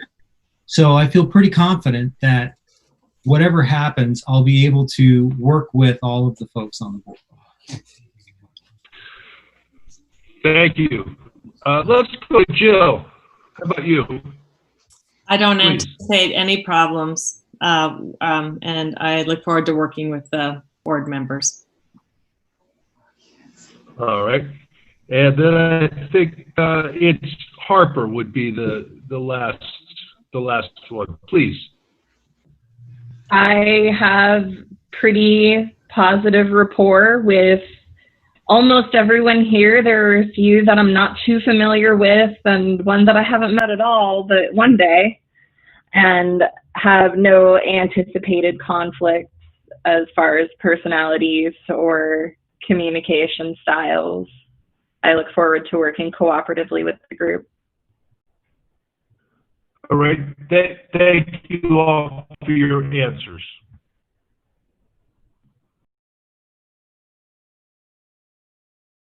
Okay. Well, good news, folks, is that this will be the last question. And it's actually double good news because you don't have to give an answer for this one. The last question is, what questions do you have for us? And Harper, if you would go first. Ooh, I don't know if I have any questions offhand, but if I remember correctly, before your actual election, we do have another period to ask some questions. Is that still the standard? Great. Yes. Thank you. So at this point, nope, I'm gonna free the air and let somebody else take over from here. Okay, thank you. Nathaniel, how about you, sir? What do you want to ask the board tonight? Admittedly, there's a lot of optimism at this point in the potential for helping impact the school and the community and all of it. My question would be: is there anything that you didn't expect or think through prior to you becoming a board member? Maybe unknown challenges or pressures that maybe I would benefit from thinking about before, before the opportunity is formally presented. Things you should have thought about before you decided to join the gang. And the other board members can feel free to join in and give an answer if they would have on that.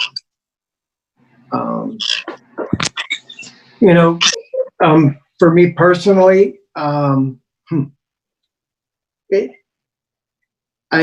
thought about it. Sometimes it almost feels like you're a politician because you're not going to always make everybody happy with your decisions. But you have to just, I know some people said you follow your heart, you follow your head, and the bottom line, for me with making those decisions and being able to deal with any criticism that might come with it, is when I was a principal of a school, the first question I always asked myself when there was a decision to be made was, how's it going to affect the children? Because that's who we're chief advocates for, and that always has to drive the decision that we make.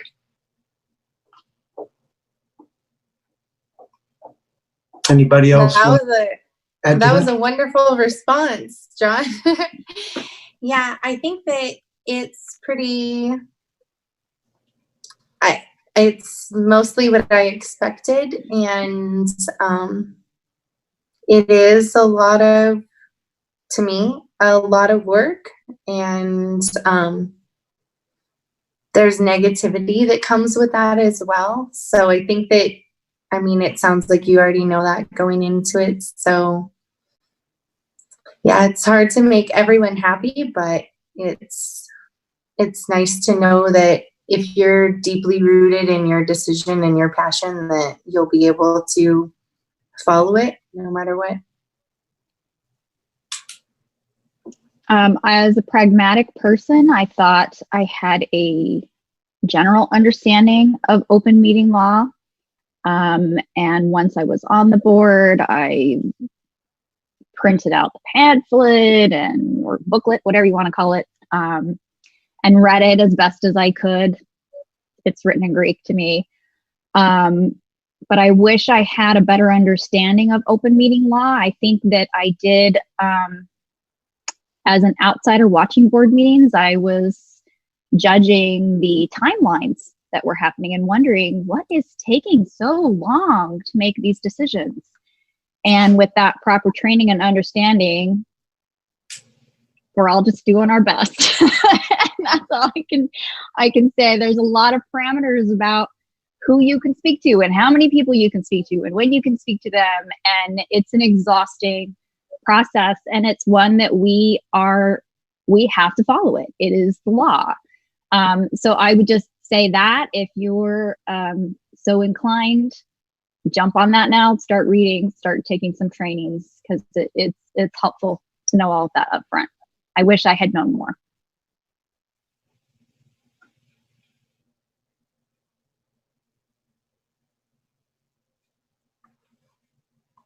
Okay, we'll move on. Steve, would you like to ask the board some questions?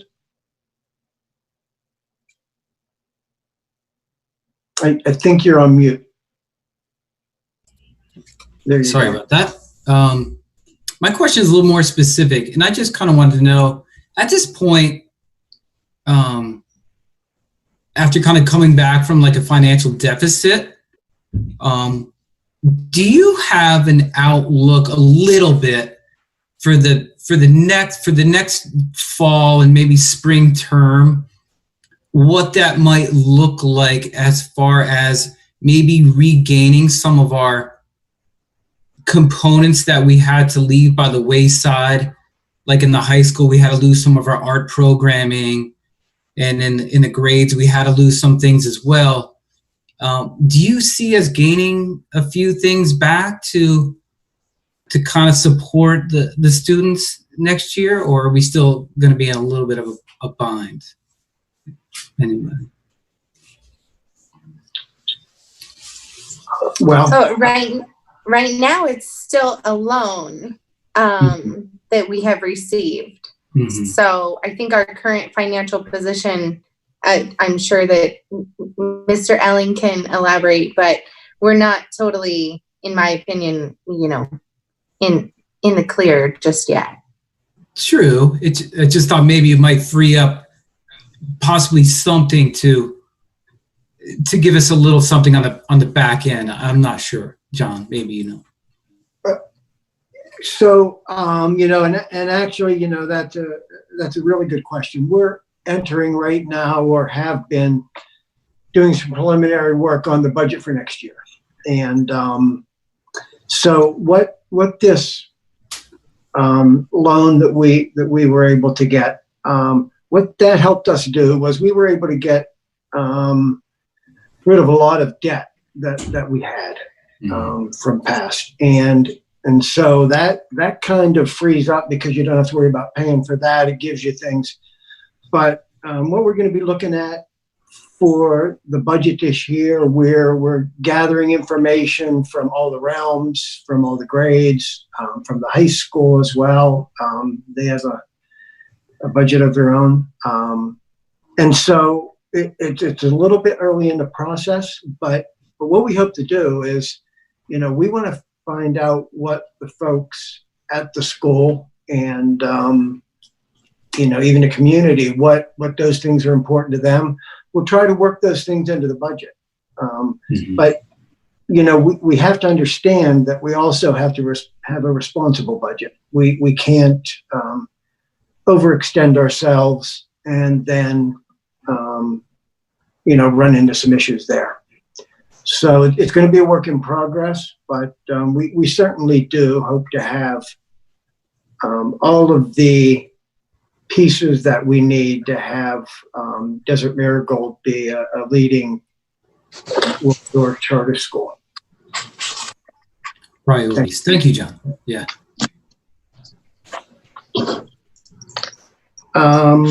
Jill, would you like to ask us some questions? No questions at this time. Thank you. And Martin, that's going to bring us to you to finish it off, my friend. Okay. I'd like to say I was going to do what Jill did, but I'm not. So, and I know Matt's probably expecting this. So, in preparation for this, we were given a number of documents, mostly around long-range planning, and those documents are kind of long in the tooth. So I understand that, especially over the last few months, you've been occupied with other things. However, my question is, do you anticipate updating the long-range plan? What kind of an evaluation process are you going to go through of the existing long-range plan to see how it works? And, what are the plans around coming up with a new long-range plan? or are there any? Yeah. Yeah, thank you. Thank you for the question. And you're right, the documents that we shared, I'm not sure, long in the tooth, I'm not sure what that means, but it's, they're a few years old. And so it bears relooking at. And I think it's been mentioned tonight, there's value in having a long-term strategy, whether it's a long-term enrollment strategy, a long-term site and facilities strategy, a long-term strategy for board membership, and having a pipeline of fantastic people to join the board. All these things bear our collective attention. Well, I like to think we're going to get to it soon. It takes time and effort to do that and to do it well. You do want to go through a particular process to make sure that you've gathered the right voices. There's a lot of stakeholders out there. We haven't even, as a board, discussed what process to use to pull that together. So I think it's an important thing for us to address as a board and have that discussion.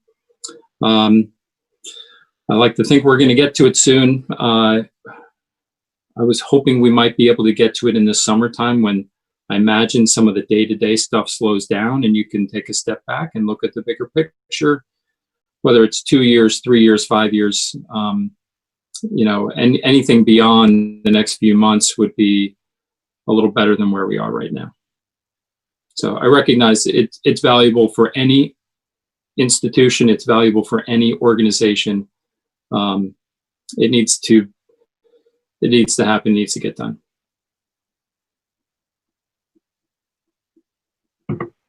I'd invite the other board members too, if they have an opinion on that.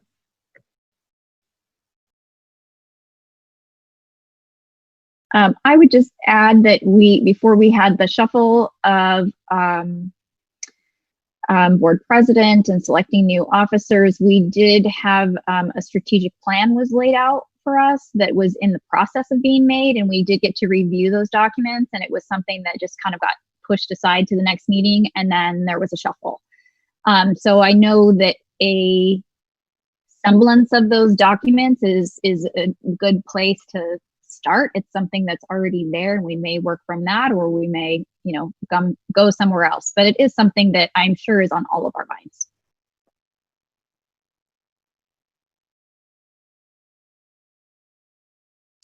All right, good. Yeah, thank you. All right, so I hesitate to ask, but board members, were there any other pressing questions that you want to get out on the floor tonight? Or are they things that can wait until next time?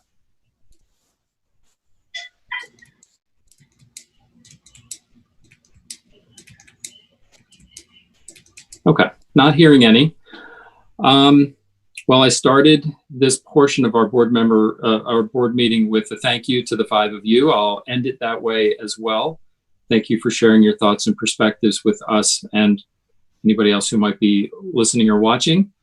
A lot of great things were mentioned and discussed. I do appreciate that. So the next thing, as I mentioned, is we'll see you in 3 weeks for the second round of this. Some additional questions, I imagine, to be a bit more pointed, probably based on things we heard tonight, and then a chance for you to ask questions, and then we vote. All right, so the 5 of you are free to leave. Thank you. Welcome. Thank you, guys. All right, thank you very much. Appreciate it. Good night, everybody. Good night. All right. All right, thank you, team. That went really well. Doing a quick time check, I see we're right at the 2-hour mark. It's been our practice the last couple of these meetings to take a 5-minute break here.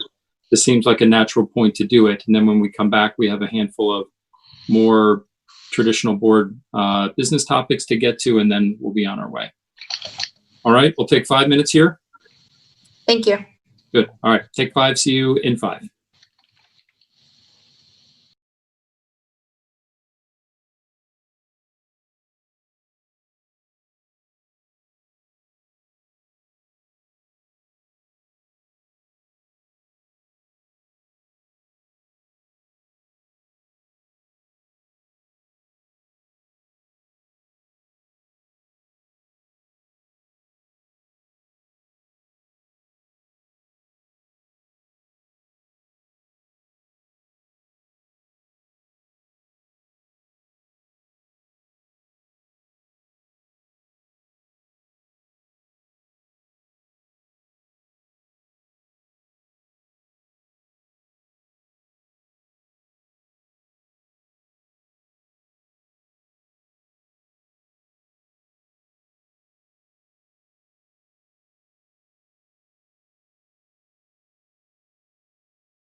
All right, gang, are we coming back here? Coming back together?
All right, we're almost back. John Elling, are you back with us yet?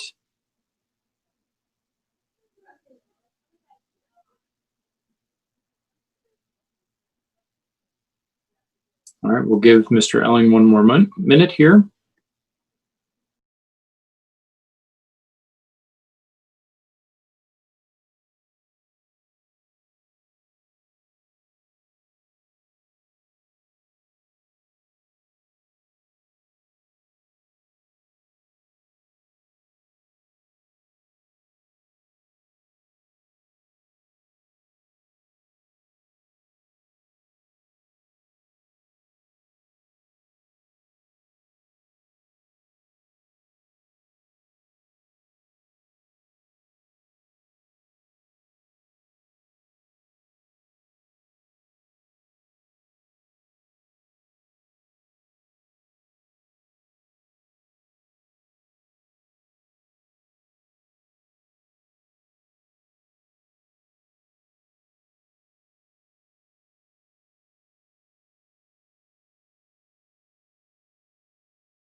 John Elling, are you back with us yet?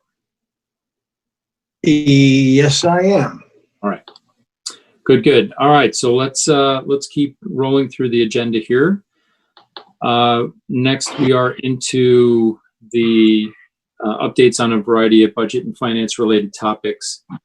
I tell you what, I'll go first with a quick one, and then we can go into the PPP loan stuff. The quick one is around the RSF social finance.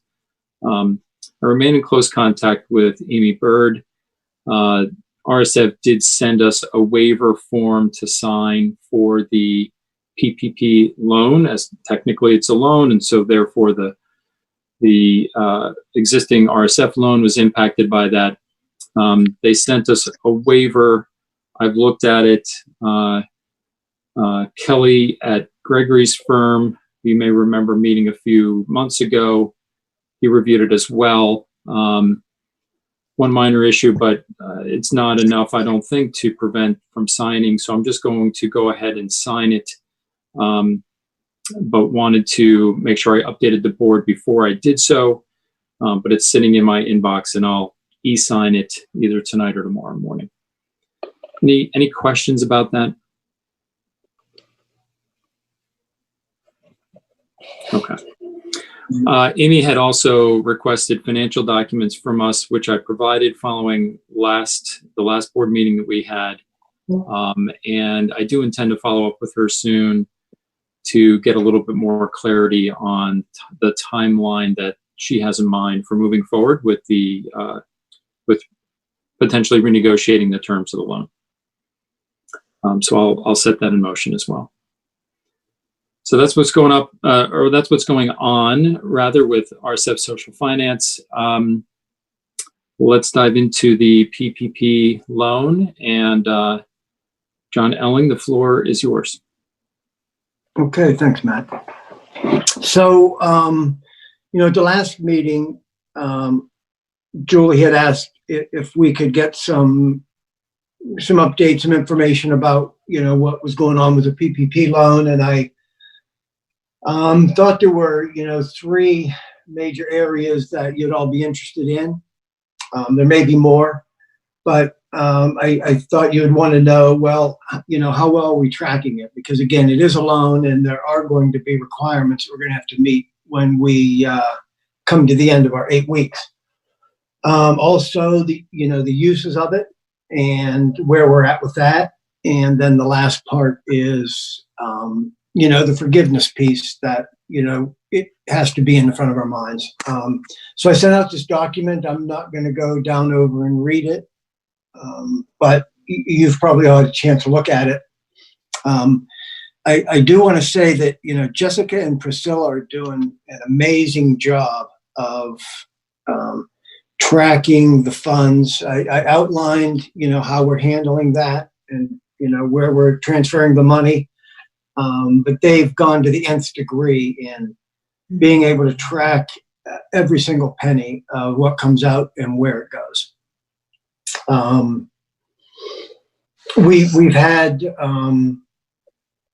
a lot of the past debt that has been paid off already out of the first round. We did pay our first payroll out of that, and I gave you the numbers on that in one of the bullets to show you exactly what we spent out of that money. One of the community loans, there were 2 community loans. One of those has been paid off. The other one will be in the next round. The priorities that we came up with when we met were outlined here. Those community loans, the LDC stipend, the past due bills, our line of credit at MidFirst, and paying off credit card balances. And that eliminates practically all of our debt. There is one item that was not on that list that, I think we need to talk about, whether it be tonight or at the next meeting. But that's the $100,000 loan that we took out in December from a community member to make a 301 payment that we didn't have funds for. And that I feel, and hope the rest of you do, that's something that we really need to consider as well, to be able to get that off the plate, not only for the fact that I want to eliminate every bit of debt that we can.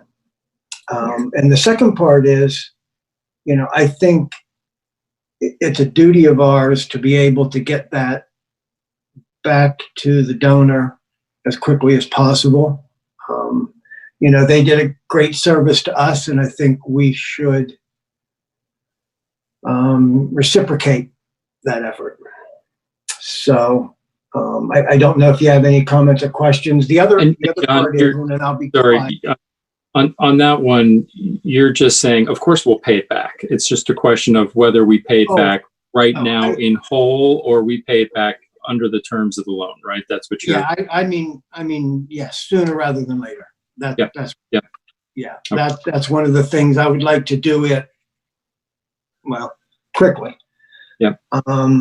So the last part is the forgiveness piece. I'm not even sure the SBA and the banks all know everything as to what they're doing. You hear a lot of different things, and you can read on that in ad infinitum. But so I reached out to a VP at MidFirst Bank that I had been communicating with back and forth near the end of the loan, and actually spoke with him on the phone on Friday. And the little snippet that I put at the bottom there was actually something he sent me in an email after our talk. from everything I can gather, even an email I had earlier from MidFirst, when they talked about the forgiveness, they referenced you to the SBA verbiage. And they're going to follow pretty close to the lines of what the SBA is requiring. And I don't think it's going to be all that hard to meet what requirements they have. You have to use that for, and we're basically going to be using it for payroll. We haven't really used it for anything but that. The people that we have on the last payroll, we had 43 people. I'm sure that if we give them, a couple payroll periods before the loan started and show them throughout the 8-week loan that we use the payroll for, that we're going to meet the requirement of maintaining our number of staff on there. And that's kind of it. So if you have other questions that just maybe didn't answer. Yeah, I think, and you mentioned it right off the bat, the assistance from Jessica and Priscilla has been terrific. Glad to hear that. I would in particular look to Aspire as a firm. I'm sure they're helping other clients through this loan program. So, are you comfortable with the advice, guidance you're getting from Priscilla and from Aspire generally, John? Yes. Yeah. Very confident. And the 8-week, right, the clock started running on that the day we received the funds, is that? So, yeah, the day that they were deposited, which actually coincides with the last meeting we had, which, so it's been 2 weeks. Yeah. And so far, what we spent out of that is for the one payroll period. We expect to have a bit of leftover money, and the board can then make decisions how they want to handle that and what we want to do with that, or anything else moving forward. As far as, we haven't used it for any of our interest on our mortgage loan or utilities. Basically, what we've used it for is going to be really easy to track. All of our employees are, W-2 employees. They're on the payroll reports that we can provide for the forgiveness. So, why are we not using it for instance, the mortgage interest? We just haven't at this point. We certainly can. And it's not like we can't retroactively have that, if we've made a mortgage payment in the last couple of weeks and use that portion for it. When we first transferred out the money, and I indicated in the synopsis I wrote up, we had transferred because it would be a lot harder and more expensive to take directly out of that MidFirst account that I created. All the wiring that you need to do, and there's a fee with every one of those. It would have just been money that we wouldn't have had to spend. And so we're tracking it, moving it into a Chase account, and then the money goes out of there. But yeah, utility payments, and if it's the board's wish, we can start doing that, because it doesn't look like in the 8 weeks we're going to use the amount of money that we got. Again, they, the formula that we used for the application was, what is your monthly payroll? And take that times 2.5 times. Well, in 8 weeks, you're not going to use 2.5 times unless you've hired a lot more people. So, there will be money to be able to do that. Yeah, it would seem to me that maximizing the opportunity here would include the mortgage interest. I don't think we pay a ton in utilities. It's in the neighborhood. Especially not right now. Not right now. But, you know, again, even if it's $1,000 total over that 8 weeks, it's real money. And I'd say certainly that goes for the mortgage interest, which I'm guessing is several $1,000s a month, maybe. I don't know that figure offhand, but I can find that out and get that information to you and update you all on how we'll be doing that. Okay. Just a couple other notes. I just wanted to say, and thanks to Matt. So he sent me a link to a webinar that I'll actually be doing tomorrow afternoon, kind of on one of my screens while I'm doing work. But so it has to do with, and it's an accounting firm that we spoke with a while ago. And the webinar is on loan forgiveness. And so I expect to glean a couple bits of information from that may help us out as well. So suffice to say that through these 8 weeks, we'll be continually looking at that forgiveness to make sure we're up to speed when the point comes that we need to get it in, that we're doing the right thing. That's great. Julie, did you have a question there? Yeah. Well, first, I just wanted to thank you, John. And I liked that you were in correspondence with us today and you were really quick getting back to me about the document that you shared. And then it's not totally related to this, but it does have to do with payroll. So I just wanted to bring up, I wanted to just verify that our hourly staff is getting paid right now. Yes, except there are two of our employees that chose to furlough, and so they didn't want to work.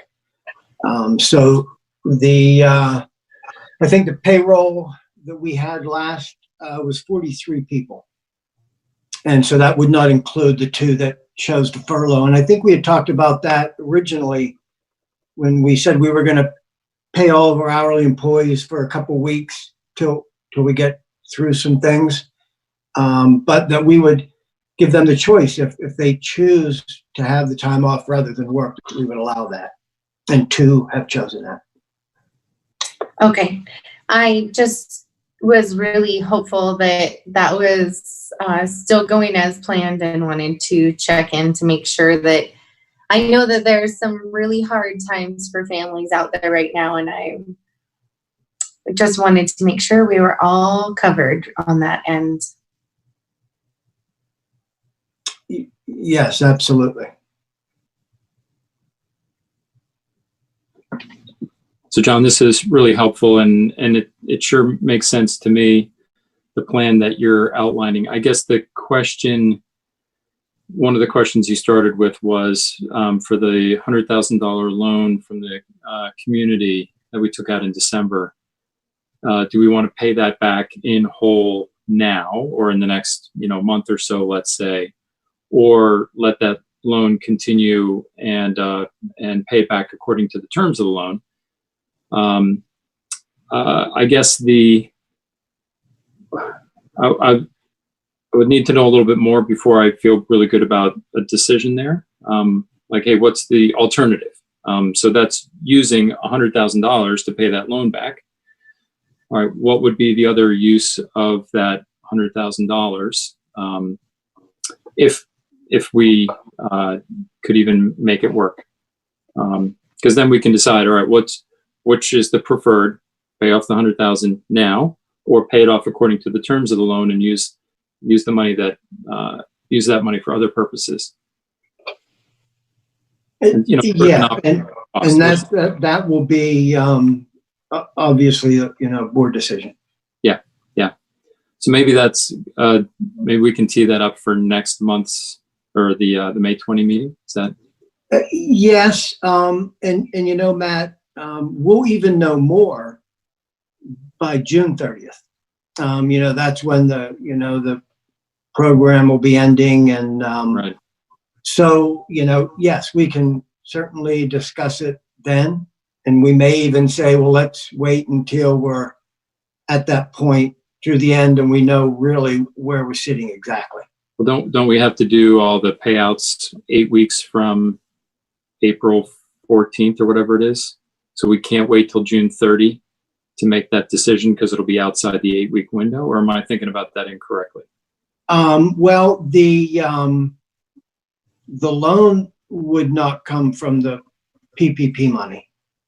That would be from money that we've been able to save, and we would know a lot better what that number is and what money we have. You know, there are some projections that Jessica's done. She's very good with that, and she really digs in and says, well, this is where we should be, you know, end of May, and this is where we should be at the end of June. But I think, you know, now it's certainly a little bit too early to think of, okay, this is where we're going to be then.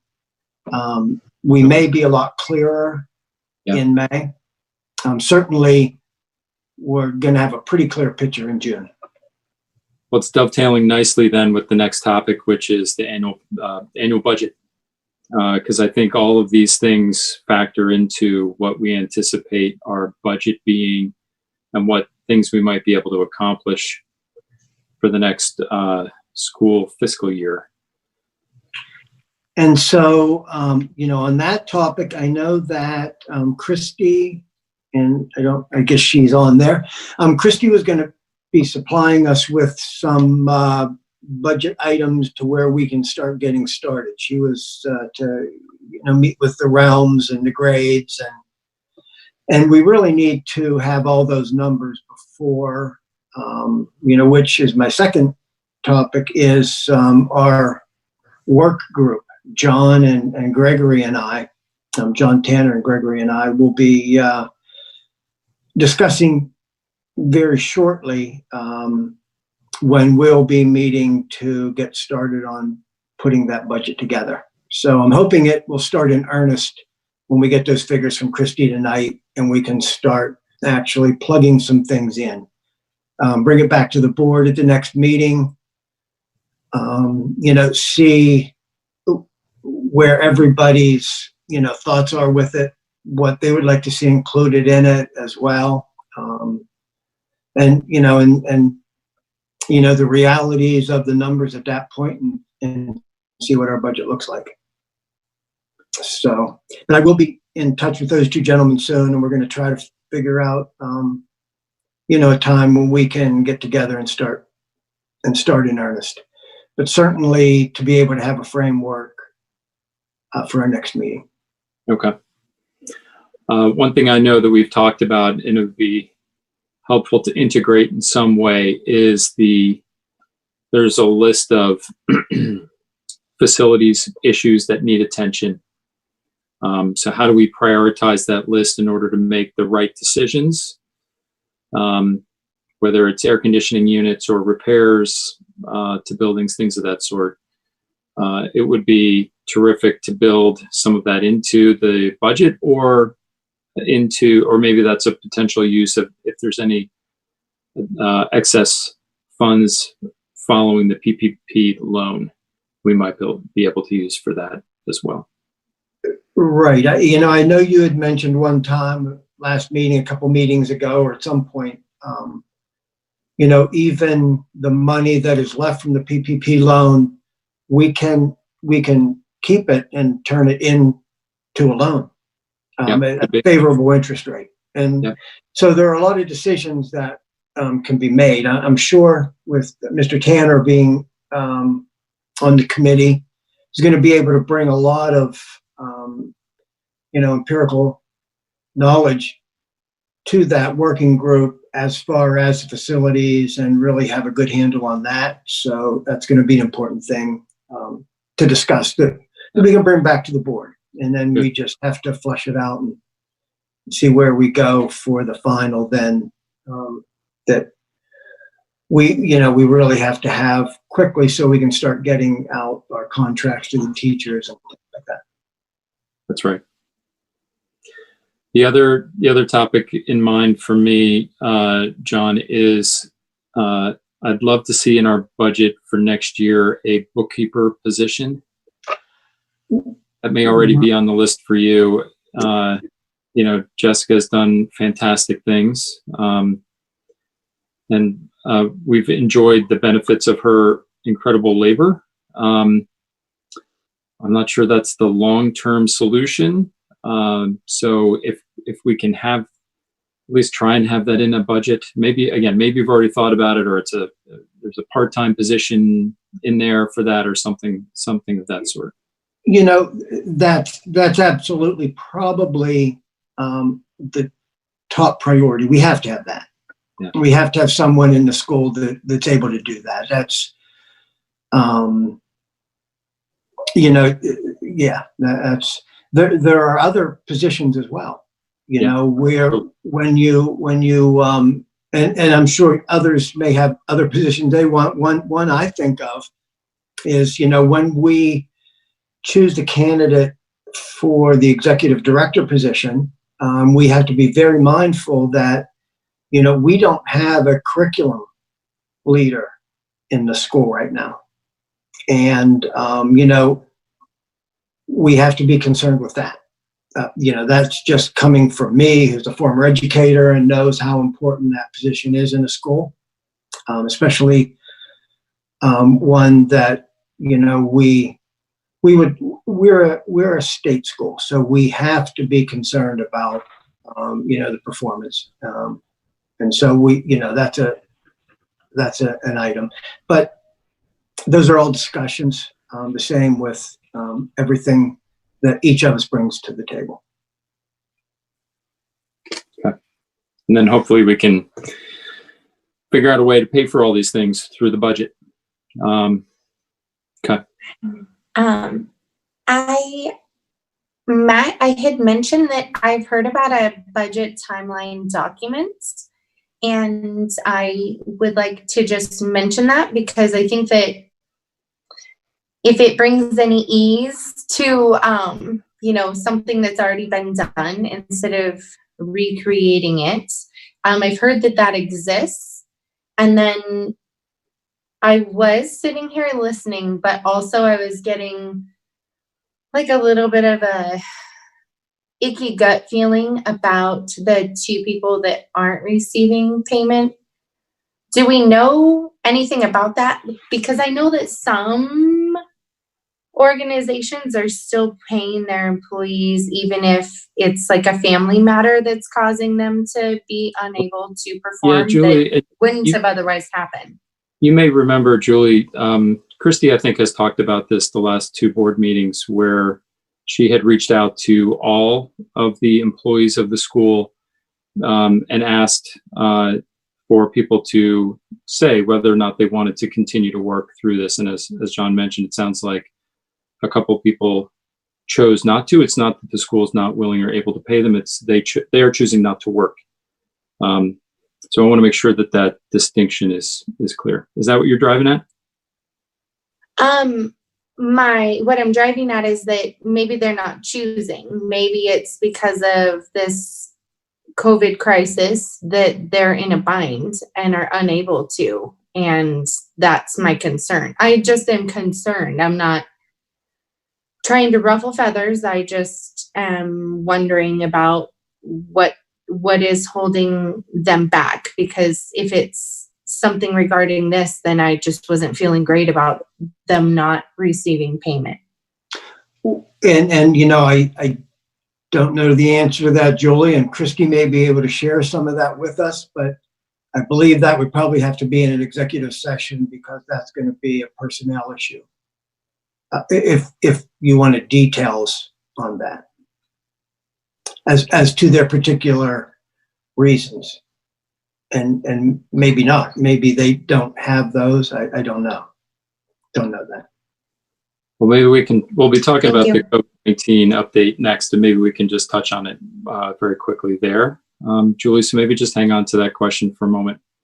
We'll circle back to it, because we'll bring Christy into the conversation in a minute.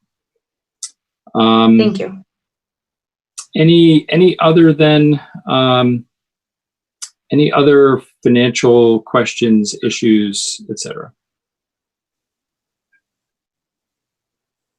I do not have a financial issue, but I have something that I would like to say and potentially get put on for our next agenda. I've had some concerns about like how we just interviewed board applicants, and the things that have been brought to my attention are teachers. When teachers are applying for board positions, did the staff vote for them? Are they considered a liaison, as was mentioned? Are they supposed to be a go-between? And then when staff are on the board, like if we're to have multiple, would they then be refraining from voting about certain things like raises and job descriptions? And then it's a two-part question, because the next part is, if we're taking somebody on who's from facilities or maintenance, and then they would be able to vote. Like, I didn't hear that mentioned as a conflict of interest, but it seems like a conflict of interest to be able to vote for those things. And one more thing is that later I'm going to be talking about some research that I was compiling. And in the research, I also found that some schools offer a public vote rather than a board vote. And I would like to throw that into the mix for us to consider in the future. Vote on, are you still talking about board members? I am. Okay. All right, well, we can certainly have those as agenda items for next time. Thank you. Yeah. All right, anything else in the finance area? Okay. All right, Christy, if you don't mind joining us, let's talk about the COVID-19 update and particular topics under that heading. Good evening. How are you? Good evening. Hello. I know it's been a long meeting, so I will try to make my update succinct with respect to COVID-19 update. The school is continuing with its remote learning plan that has been disseminated for the past, well, I guess since March 10th-ish, since we were supposed to return from spring break. That will continue until May 22nd. We are required to provide remote educational opportunities until that time, and we are committed to doing so. The physical packet pickup for those who are unable to do things online or access information through the class teacher websites will continue every single Tuesday from 8:30 until 11:30. Personal items pickup, we have that scheduled for May 12th. We are planning a little bit of a surprise for the parents and students on that particular pickup. It is a regular Tuesday pickup, but we are also doing personal item pickup at that same time. We're going to have the teachers available, obviously adhering to social distancing and other requirements and accommodations, but the teachers are looking very forward to seeing their students, and whomever drives through. We miss the kiddos, we miss the parents, and so the teachers are looking very much forward to seeing everyone who comes through. Early childhood and high school has already done that, so it's really focused on the grades. We are likewise focusing on a contingency plan for 2020-2021 academic year. We don't know what that means yet, so we are closely monitoring state guidelines, recommendations in terms of whether we will be reopening in the fashion that we are accustomed to our back to school date is initially scheduled for August 13th. However, it is really up in the air in terms of whether we will be able to do so in the same capacity as we are all accustomed. So what that means is that we are planning contingency plans for if we are able to physically reopen. What does that mean in terms of physical social distancing, classroom arrangements, cleanliness, janitorial, all of these things we are very closely monitoring state guidance recommendations, and it really is, we will notify you as soon as we know. What we are planning for, however, is a regular reopening back to school as of August 13th. Again, what that looks like, we don't know. And we are anxious to return to normal, just like all of you are, but it's anyone's guess. And so according to the state, as of today, the stay-at-home order has been extended until May 15th. School closures are extended. They've been extended through this academic year. Again, we are closely monitoring how things are developing and going to develop over the course of the summer, and we'll keep families updated. I want to remind everyone that enrollment is open, and it has been open since April 14th. So in the event that you have not received a re-enrollment invite link, please let me know. I will get you to the appropriate people. We are really looking forward to welcoming all students back. The teachers are missing their kiddos, and they're doing their best. And also the distance learning plan, it had been unveiled several weeks ago.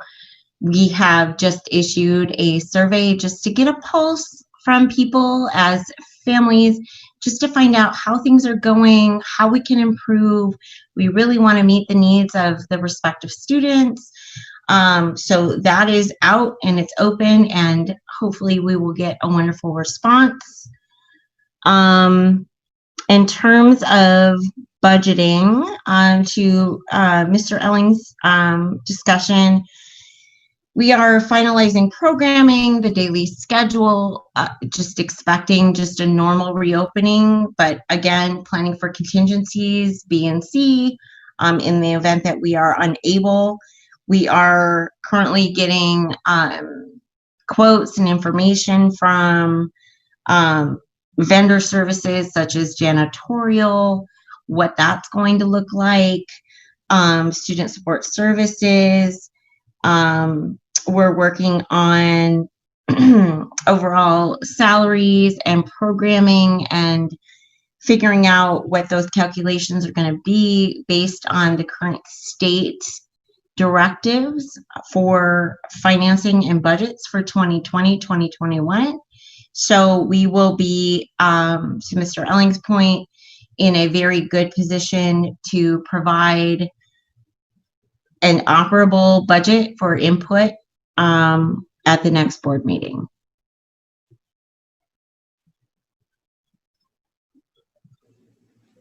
Thank you, Christy, and thank you to the. I said it at the beginning of the meeting to the faculty, the staff, the administration, doing incredible things that we didn't see coming to make all this work.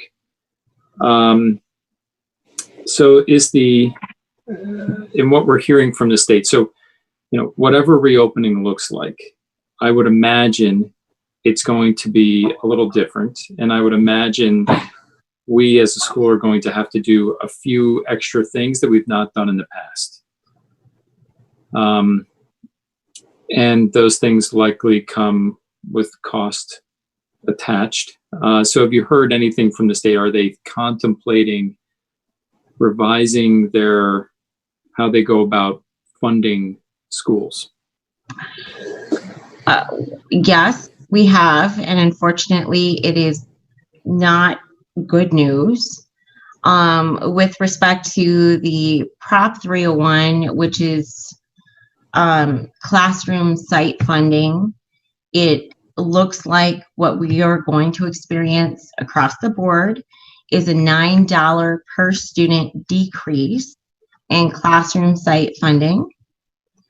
That is what we need to incorporate and consider in our budget for 2020-2021. This just came out within the past few days, so we need to modify the proposed budget that will be put forth to the board in the next board meeting next month. So we are expecting not only a decreased $9 per student with respect to classroom site fund, but we are unclear as to what the financial impact is going to be in terms of other salary implications. So the Red for Ed, for instance, is we are in our last year. It's going to be 20 for 2020. The last percentage is a 5% increase. Our budget is going to incorporate that, and it has already with Aspire's help.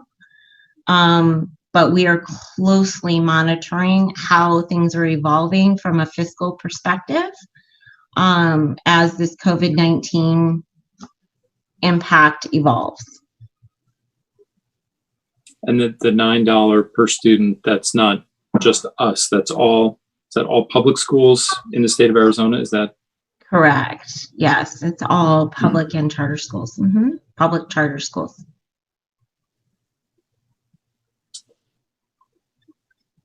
You mentioned open enrollment, or enrollment is open, excuse me. How's that coming along? So far it's going well. We've had a couple of glitches.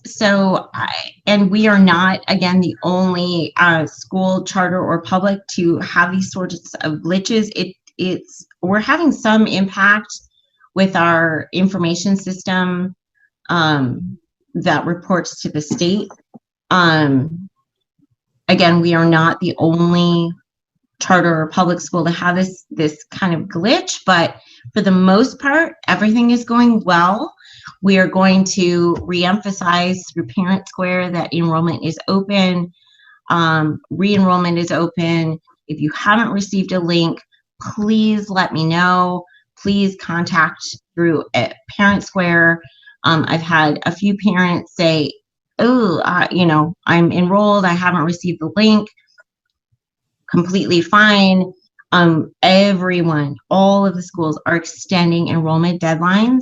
Nobody is going to be discounted here. So if there is any sort of glitch, you haven't received a re-enrollment link, please email me and we will get that taken care of.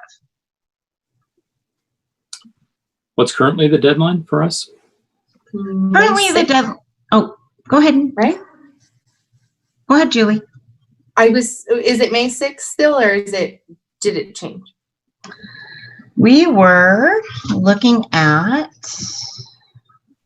we opened it April 14th, and we were looking at May 12th to give it a full month. Okay. But that said, to my point earlier, is that schools have been experiencing some glitches, and because of shortened staff, we'll obviously work with folks in order to get them enrolled. Can you clarify the $9? Is that per child per month, per child per year, or what? Because the math changes quickly on that. Yes, it does. And I had printed that out. Are we still at about 290, or I wasn't sure if we had lost people in January. I couldn't remember, and then I couldn't find that. It is a complicated formula. I'm happy to send this update to the board, which was dated from ADE on April 10th. It is, like I said, a 2.5 page complicated formula. I'm happy to send it to you and also post it if needed. But yeah, it works out to about a $9 deficit per student in the charter. So just for the whole year. K then. through 12, yes. Because per year, I mean, it does add up, but that's not as bad as per day or per month per kid. Yeah, and as I'm looking at this, it's correlated to the sales tax collections, and it ties it to the fiscal year. It doesn't reduce it to months. Okay. Thank you for clarifying. To the extent I could. But I'm happy to send this to you. Okay. The email, I was just looking up the email that I had received about enrollment, says May 5th, but I'll be excited to know that it's extended till the 12th and beyond if needed, because enrollment is an area where I think it would be awesome to scoop up some more students. Yeah, of course. And again, it's really due to the COVID-19 pandemic and the limited staff across the board. It's not unique to DMS. It's Right. impacting all state charter public schools. And so everyone is being understandably flexible, as well as ADE and the State Board of Education. So we are all very blessed for that. Christy, did you say you are pushing something out on Parent Square so that parents just in general know to reach out to you if they didn't get a link? Because I know I was one of those people who didn't get a link, but I'm at all these meetings, so I knew about it and I went online, but I thought that's what you said, but now I'm second guessing myself. No. Yeah, like I said, we're having some glitches, and so we're going to push it out on Parent Square and just remind everybody, hey, re-enrollment's open. We're going to eventually have to put a deadline on it. But because of the quirkiness of what's going on and just internet usage and all sorts of factors, we're being super flexible, as are all of the other schools. So yes, we will be posting something on Parent Square, just reminding people, hey, re-enrollment's open. If you haven't received a link, please let us know. We'll happily send it to you. Okay, that's good. Yeah, I knew what to do. I had done it before and I was aware, but I have sort of special circumstances because I'm at all of these meetings. So I just want to make sure that every parent is aware so they can reach out if they haven't gotten an email. Absolutely.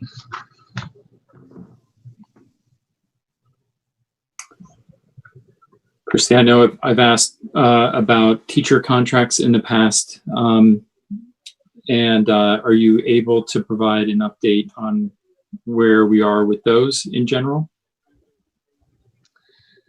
We are currently figuring out we're sending out intention emails. So back in January, February, we sent out our typical survey to existing faculty and staff, asking them to submit their intentions for the following academic year. For the most part, we received responses. We provided about a month for a response. Even so, some have changed. I mean, circumstances change, of course.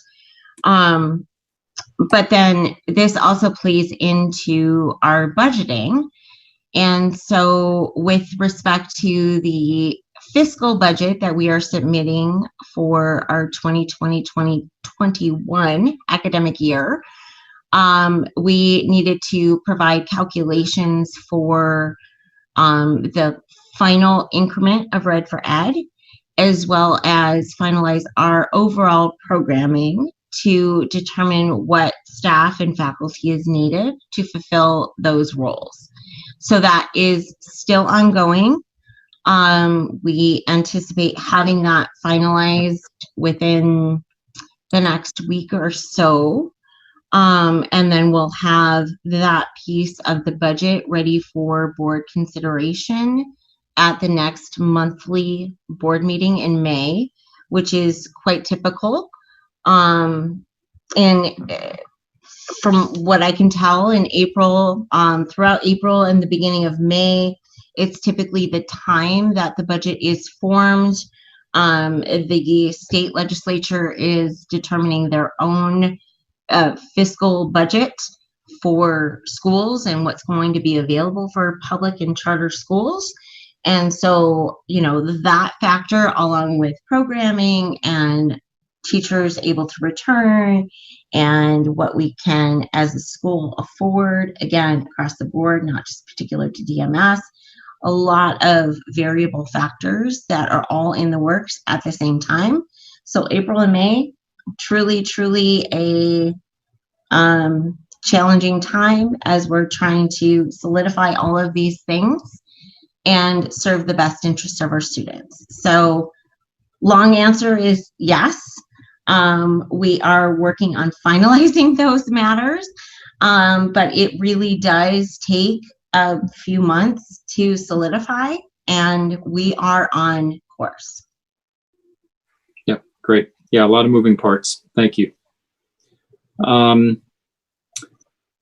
was going to switch gears a little bit, still in the COVID space, to 12th grade graduation. I just saw an invitation come across. It was really intriguing. I suspect, though, there's a bit of a story there. Maybe, Christy, you could describe it. I will try my best. So 8th grade promotion, 12th grade senior graduation. Obviously, we want to give and pay homage to those who are crossing that rite of passage. And we are so saddened for our students who are unable to do the full gambit of what it is for that kind of rite of passage. And I'm sorry, I'm kind of tearing up because I likewise have an 8th grader. So we're working very hard to make sure that the kids get that kind of rite of passage. So with 8th grade promotion, we are doing a virtual graduation of sorts with a YouTube video. Invitation is soon to be sent out. Matt, I just approved it, so I don't know what you saw, but it is forthcoming. High school, we've gotten pretty creative with respect to these kiddos, and I'm sorry, I'm just emotional for these kiddos because I know it's just such a rite of passage, and I just feel so badly for these kids. But we are doing something on campus. Obviously practicing social distancing, putting together the videos, the diplomas, everything that is as best as we can do to honor these kiddos for reaching this milestone. And that will occur, and details will follow, class specific, for the seniors and for the 8th graders very soon. Yeah, it was, it looked really beautifully done. And it did, include, the invitation that I saw did include things around social distancing and, different ways for people to observe from a distance if they didn't want to even be that close to other people. I understand it's similar to what other schools are doing, and I imagine it's a reasonably small class, so we're able to make it work. Yeah. Love that we're being creative, and folks are taking the step to do that. I'll be curious to see what our RSVP rate looks like.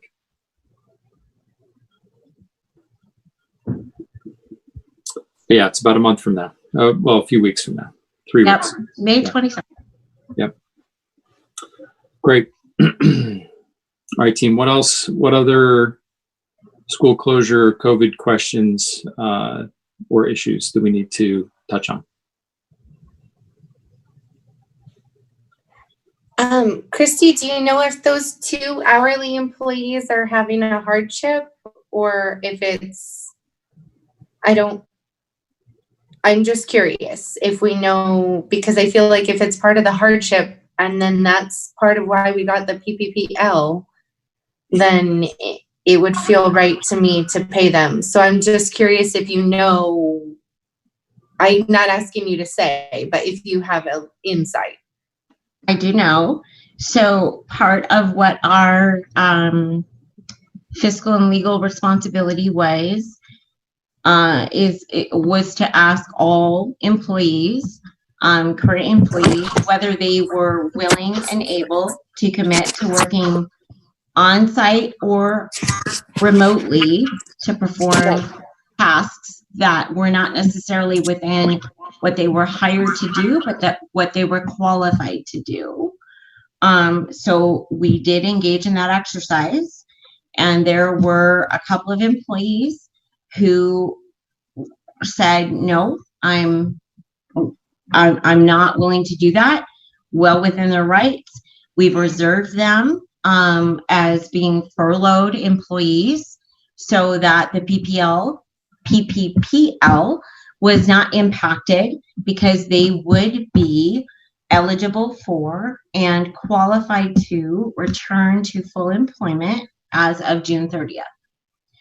So we are not at risk for losing that percentage of loan forgiveness. And it is documented that they were not willing to commit, and they were willing to renew for the next academic year and willing to perform tasks after June 30th. So we are good there. Okay, thank you. You're welcome.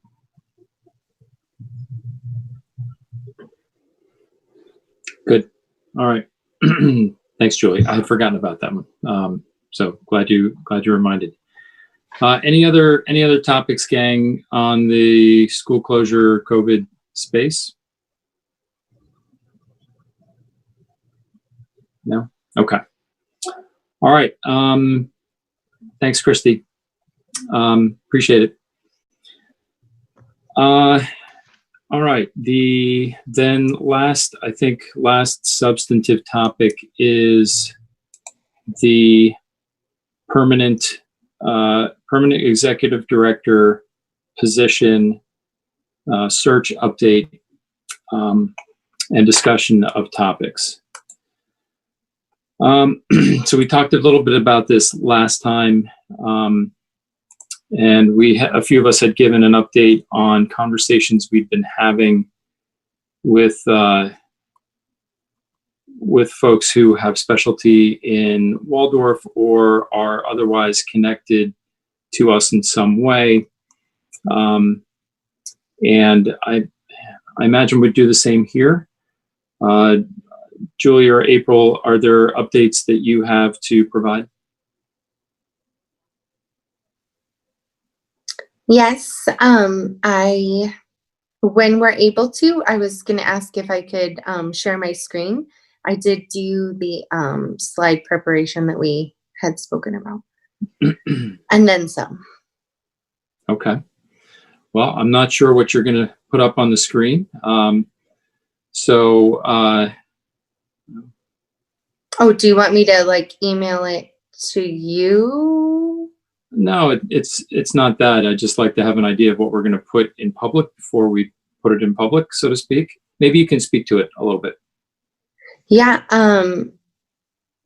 you and I had spoken about making a visual, right, and using an anchor and talking about basically driving those points home of things that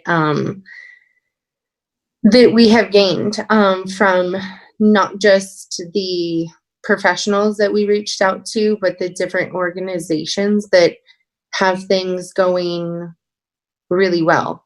So it's basically my notes put to some slides and it's mostly all things that we've already talked about, but in particular, those slides that have the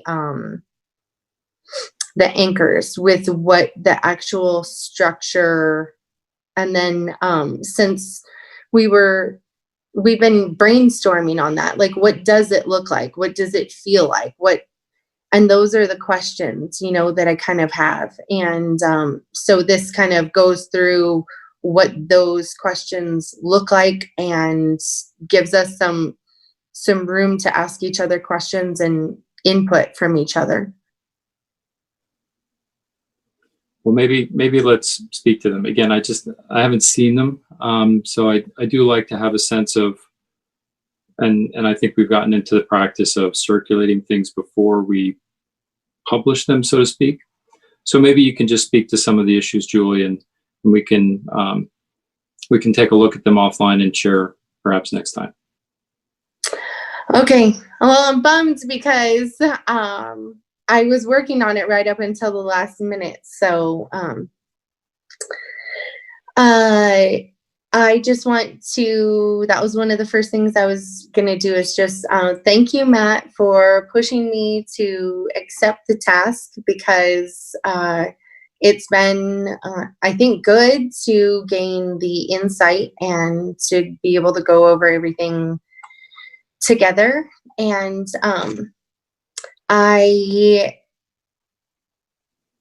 to start off,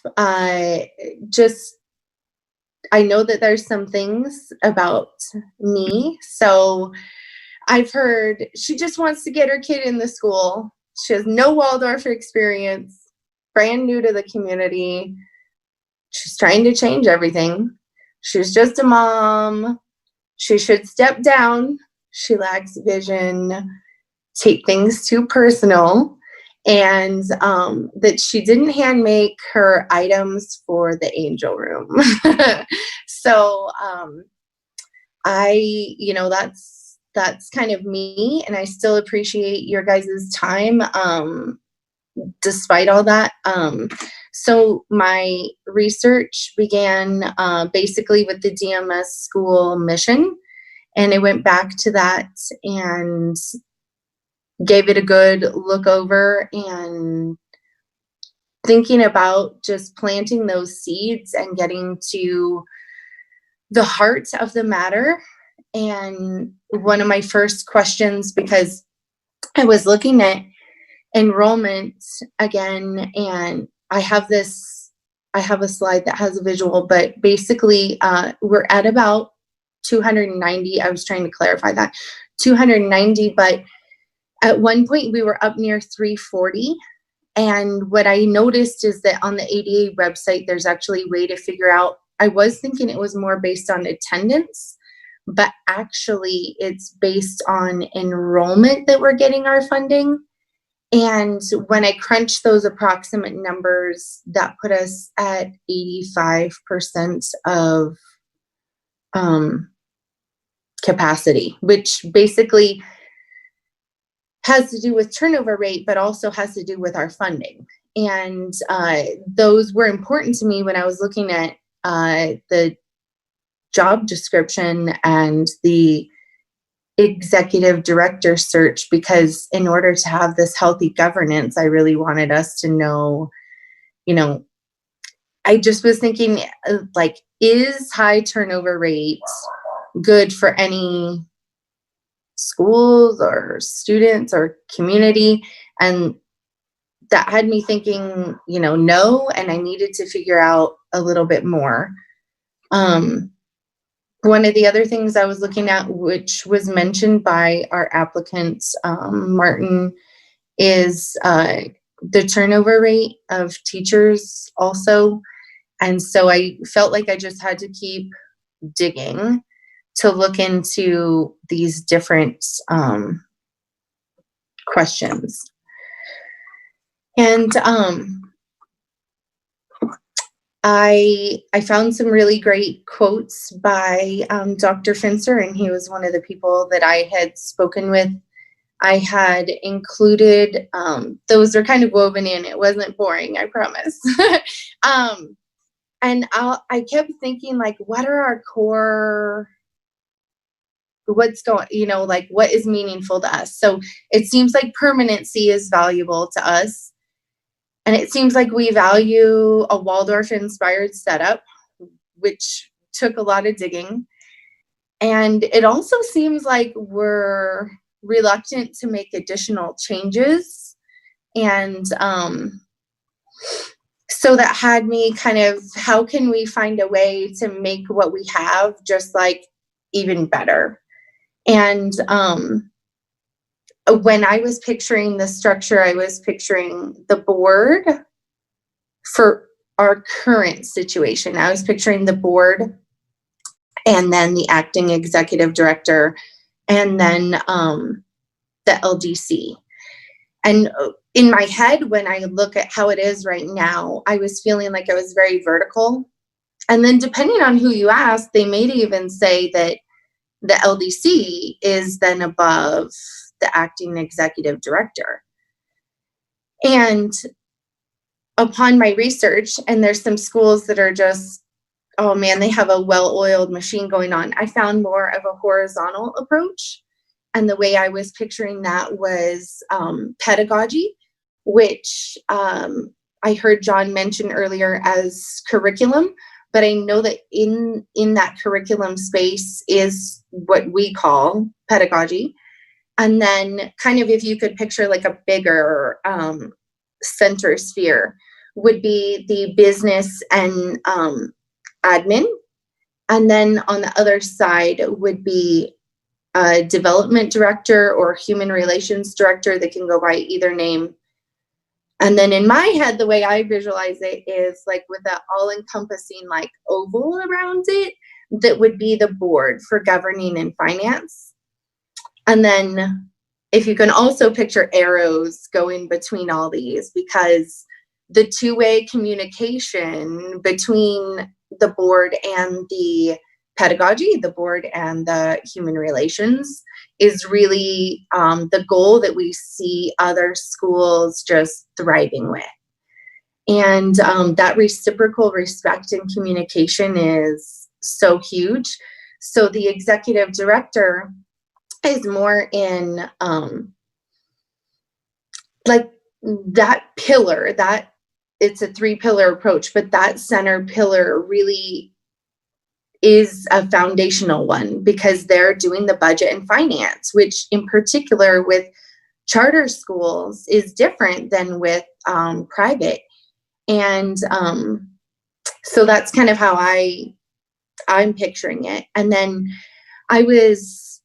when I was discovering this, I was a little shocked because on the development side or the human relations side, we had a structure like this at one point, and Amy Bird was actually the last person who held that position. So I thought that was an interesting fact. So for the pedagogy pillar, that can look different. And so a quick synopsis of that is that we have the Leadership Development Council, but other schools have College of Teachers, and other schools have a pedagogical director, which I know we used to have as well. And then another option is a pedagogical committee.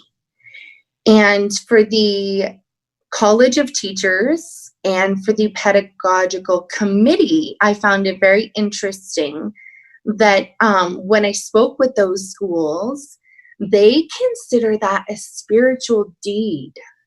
They hold it in very high regard.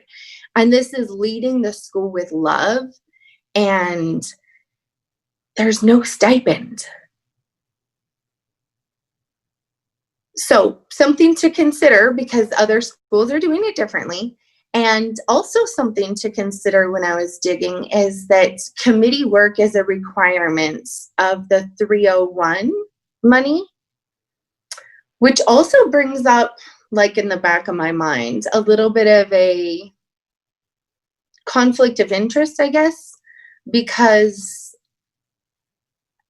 the LDC currently is receiving a stipend And from what I understand, at this time, currently doing teacher evaluations. And from what I understand, if a person isn't then going to get to receive 301 money based on an improvement plan, then the LDC would get that money on top of their stipend. So that's something for me that I was kind of like, ooh, I don't know, because when I think about schools that run really well or just organizations that run well, it's those kind of discrepancies that can cause tension. So the LDC on paper would fulfill that pedagogy role. But when I was looking into other schools that do that, they have it can be done differently. And so some of the questions it made me ask myself and other schools, and then John had brought up Mr. Tanner had brought up last time that we should speak directly to the LDC, and I know that you were able to do that, Matt. But I started like, that's a really great idea. We should talk to more people and kind of try to hear it from them. So asking more questions. And what I was finding is that in schools that have these teachers colleges, anyone can be on them, College of Teachers, and they qualify for their 301 money because they are offering their time, and there's not requirements, and everyone is given the freedom to bring forth their ideas and their feelings. And that was different than our LDC. I couldn't find a job description for them, but I found job description for the Realms, which actually doesn't include evaluations, but does talk about support. And it also just, from what I gather, the people that are on the LDC wrote the job description and then were the people that qualified for the job description and then voted for themselves.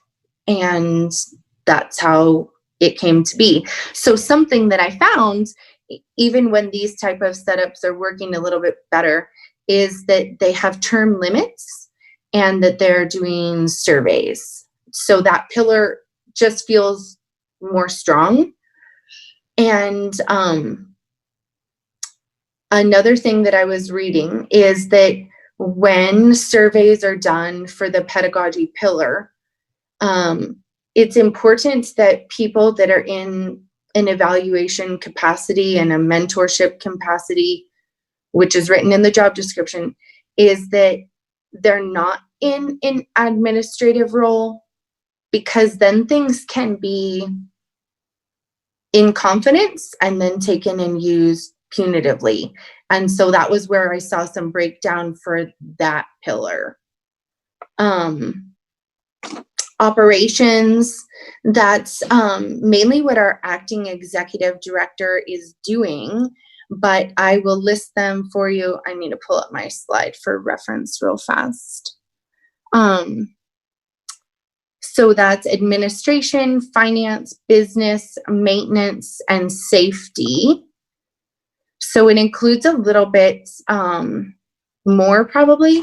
And then the new position that, well, new or bringing back the position can either be called the human relations pillar or the development director. And that was including outreach, development, fundraising, communication, human resources, and also a direct line to parent council. And I thought that was important to note. And as we think about this, another item that was brought to my attention in terms of the job description is the qualifying words experience versus knowledge. And so I had a little graph on that. It seems like a really simple or small difference, but really is a qualifying word that is huge for a job description. And when I was speaking with the different campuses, the overwhelming response that I got was, you can say things in a job description, but really what is needed is warmth and heart. They really feel like anyone can handle the positions when they have that warmth and heart, which is so hard to look for on paper. And so I wrote down also some things about schools that are thriving, that were in addition to the pillars, or making the pillars, you know, be strong and rooted. And exit surveys was a big one. That was really huge. And so I think that that's at least one thing. I mean, I have a whole list, but it was great to see this information, but it just left me, you know, with, I don't want to say more questions than when I started, but a lot. So I'm going to finish with a quote, and then I have a question for everyone. In the end, we are servant leaders, doing what needs to be done for the sake of the real human beings in our care. It is a calling. Let us work together to respond. And so how should we do this?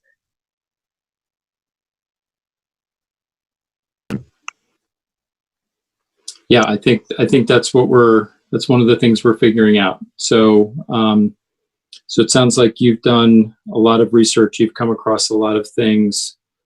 I appreciate that. April, how about you? What did you have to report? Not much. I had one outstanding job description that I was trying to collect from the Montessori school that I spoke to, and I got that, and I'm happy to forward that to you. I've looked over it, and it's very similar to some of the other job descriptions that I had. I just like comparing and contrasting and seeing what, really for me, it's a exercise in language. So sometimes it's just about finding the right verbiage of how you want to state things. So I just use it as a simple, you know, format. What do I want to use that looks good, and what sounds good, and what fits what we're trying to do? I don't have anything else to report.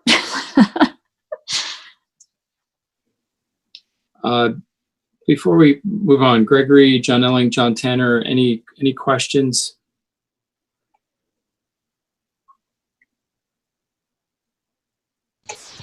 I still think, though, the what we need to do is, and maybe this is what Julie was referring to, is put together a bit of a hard and fast proposal in front of the board that outlines, you know, here's how we see things. And I'd say, you know, certainly my inclination right now is that the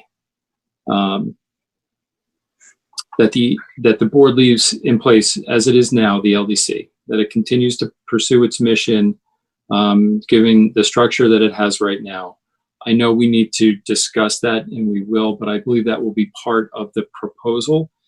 And that way, too, we can then parse out the tasks that we would expect the rest of the administration to be responsible for. And I think this is what Julie was getting at, that there's some things that we would put under the heading of the executive director, and there's other things we would put under the heading of a new, or maybe it's actually similar to an old position, development director, or something like that.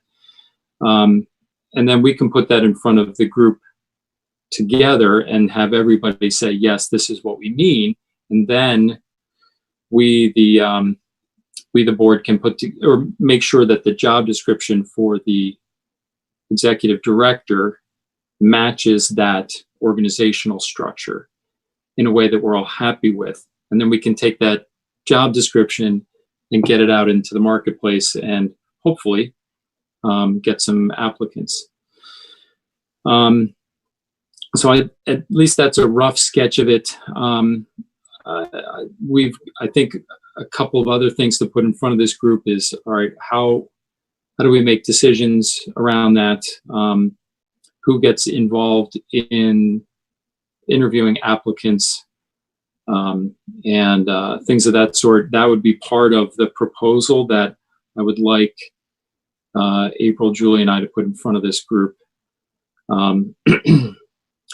I'd hoped we'd be able to do it today. I ran out of time. I think the calendar is just tough. But hopefully we can do that for the May 20 board meeting, to have a really concrete discussion around it and then make decisions. Do you think oh, I'm sorry. No, please. Do you think that we would have the results of that all staff anonymous survey I really wanted to by the May 20th? Because I mean, I can even help with that if we need more. So I've put together a draft of a survey that the school could provide to all paid employees, part-time and full-time. Okay. I've given that to Christy and asked for her input. Just haven't heard back from her yet. I like to think that we could execute on that reasonably quickly. Could we finalize it, distribute it, gather the results, and analyze the results in 3 weeks from today? I don't know. I hope so, but I don't know. Given, again, everything else that's going, given everything that's going on in the world, I think it's so valuable. And I think on the drive, there is a survey that used to go out as of a couple years ago. So it might already be something that we could, not me, but well, me if you wanted me to, but expand upon and then be able to use. And that was anonymous from what I had gathered as well. Yeah. Well, I'd be certainly interested in taking a look at that. Of course, the school looks different today than whatever we did a few years ago, so it would not be different, but yeah. So that's at least a bit of a sketch of an outline that I'd like us to get to the point where we do have the document that we can put in front of everybody. Julie, I just don't think we were quite ready for that today. Okay, I'm sorry. When you originally approved the task, I guess I just didn't know what you had in mind. And I was compiling a lot of data. And so I really was working up until the very end. So I can email it over to you guys right now and you just let me know. And then obviously it's from my brain, so we can chat it out and then it might need to be modified and negotiated on. Yeah. All right.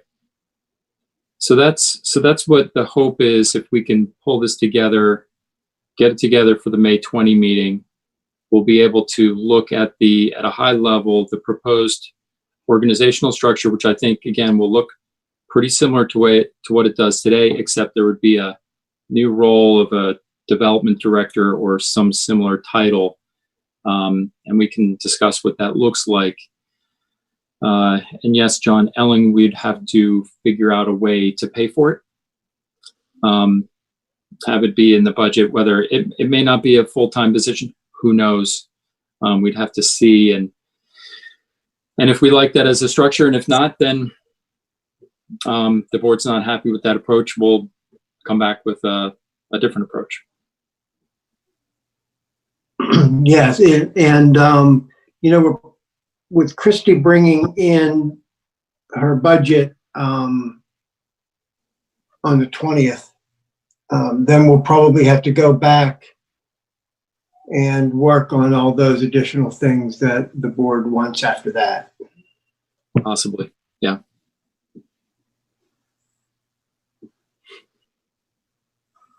One of the other things is, with the search for the executive director, and any other positions. Schools are really, and especially at the administrative level, have probably already gotten folks under contract for next year, which could limit the candidates we get at this point. You're right. It could really narrow our pool, but I just keep thinking about wanting to set our executive director up for success. And that's why it was so important to me not to give half answers and to keep on digging through everything so that I could really try to get to the root. I mean, I feel like when we're planting these seeds, you know, that's the foundation, and we want to lay it, and then we want to be able to get, you know, ideally this unicorn in the position who's going to be able to just put us on that trajectory to, I mean, you guys have made a huge difference. That PPPL is huge. I feel like this is such a nice hopefulness that it truly can be a turning point. And so to make sure that we get this foundation laid so that we can hire someone and have it be just rock solid, somewhere where I want my son to attend.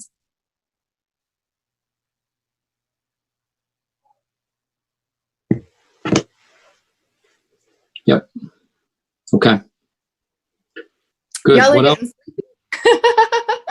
What's that? I said, are y'all getting sleepy on me here? It is a little late in the day. That's all right. I think we share your enthusiasm. Getting the right person, okay, good. getting the right person in the role, whoever that happens to be, is really important, and it's one of the board's primary purposes. So for sure. All right, good. Other thoughts, comments, questions on the topic of the executive director?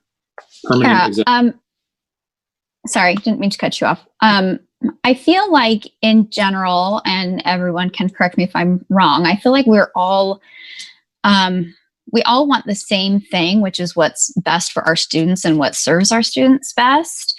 And we've seen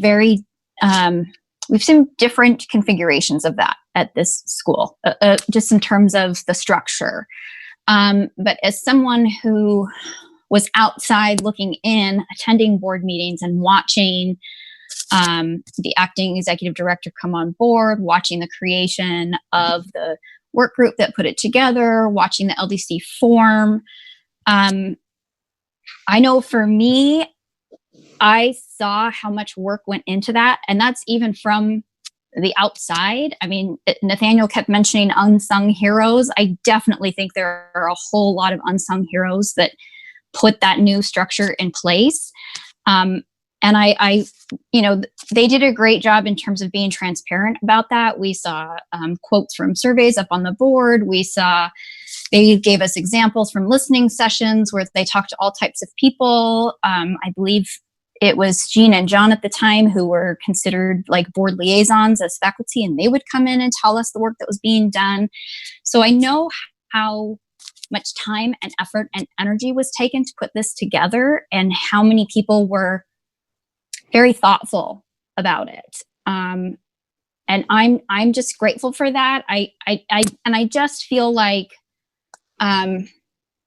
sometimes we can get lost in the details of that and of what we really want. And I don't want to lose time because we're stuck in the details. I feel like what we have now is a work in progress, and we just want to tune it up a little bit and make sure that it works specifically for our school.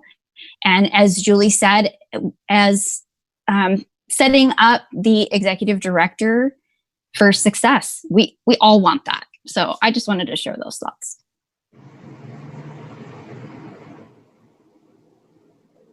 Yeah, that's in all of our best interests, for sure, and those of our students. All right, good. sorry, what's that, Julie? It's me again. Can I share one more thing? Please?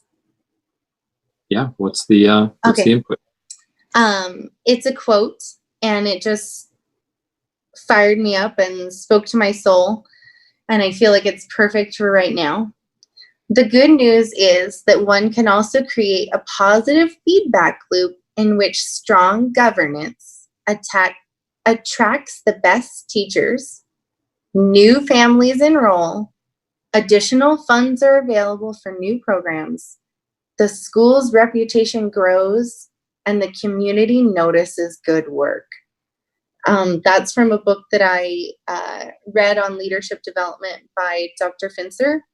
And I just wanted to share it because I feel like this is the inspiration and the seeds that we're planting, and this is where we can go. And this, to me, that quote just embodies what I've been hearing that the community needs and what the children need. And so it gets me excited for our future.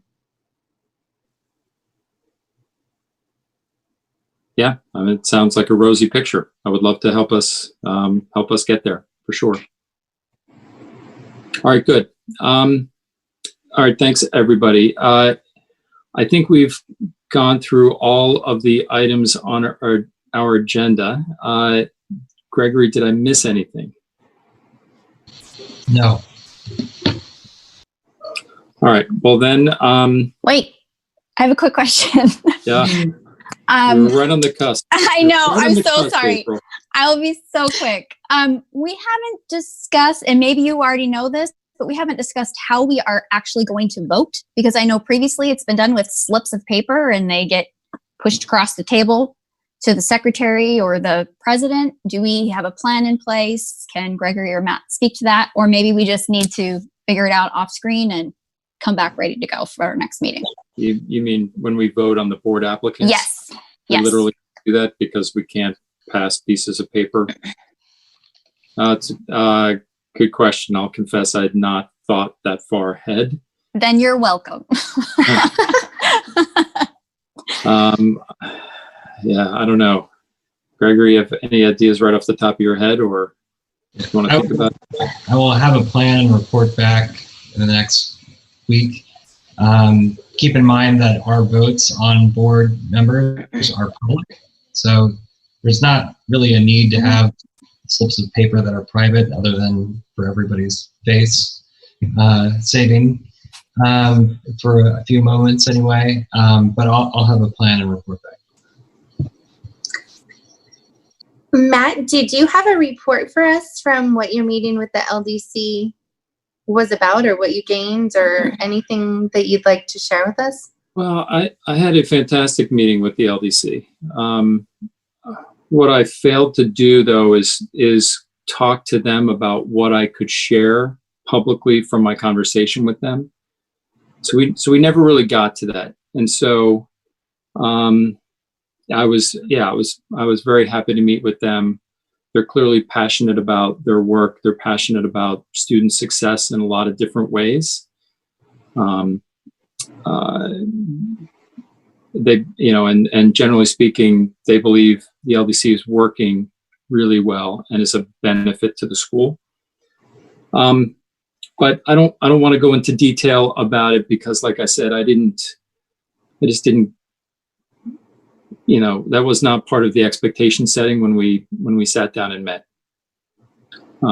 So I would hate to think that I'm sharing things that they shared with me in confidence. I would hate to think that I was breaching that.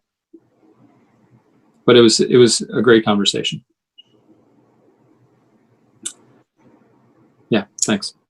Okay. All right, good. Gang, I think we're all done. We need to move to adjourn, and then I'll read the closing verse. I move to adjourn. I second.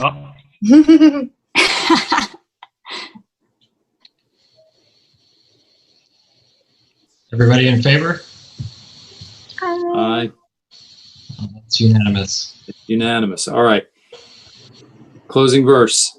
The most important tasks for humankind today and in the future is that we should learn to live together and understand one another. If this human fellowship is not achieved, all talk of development is empty. And that's from Rudolf Steiner.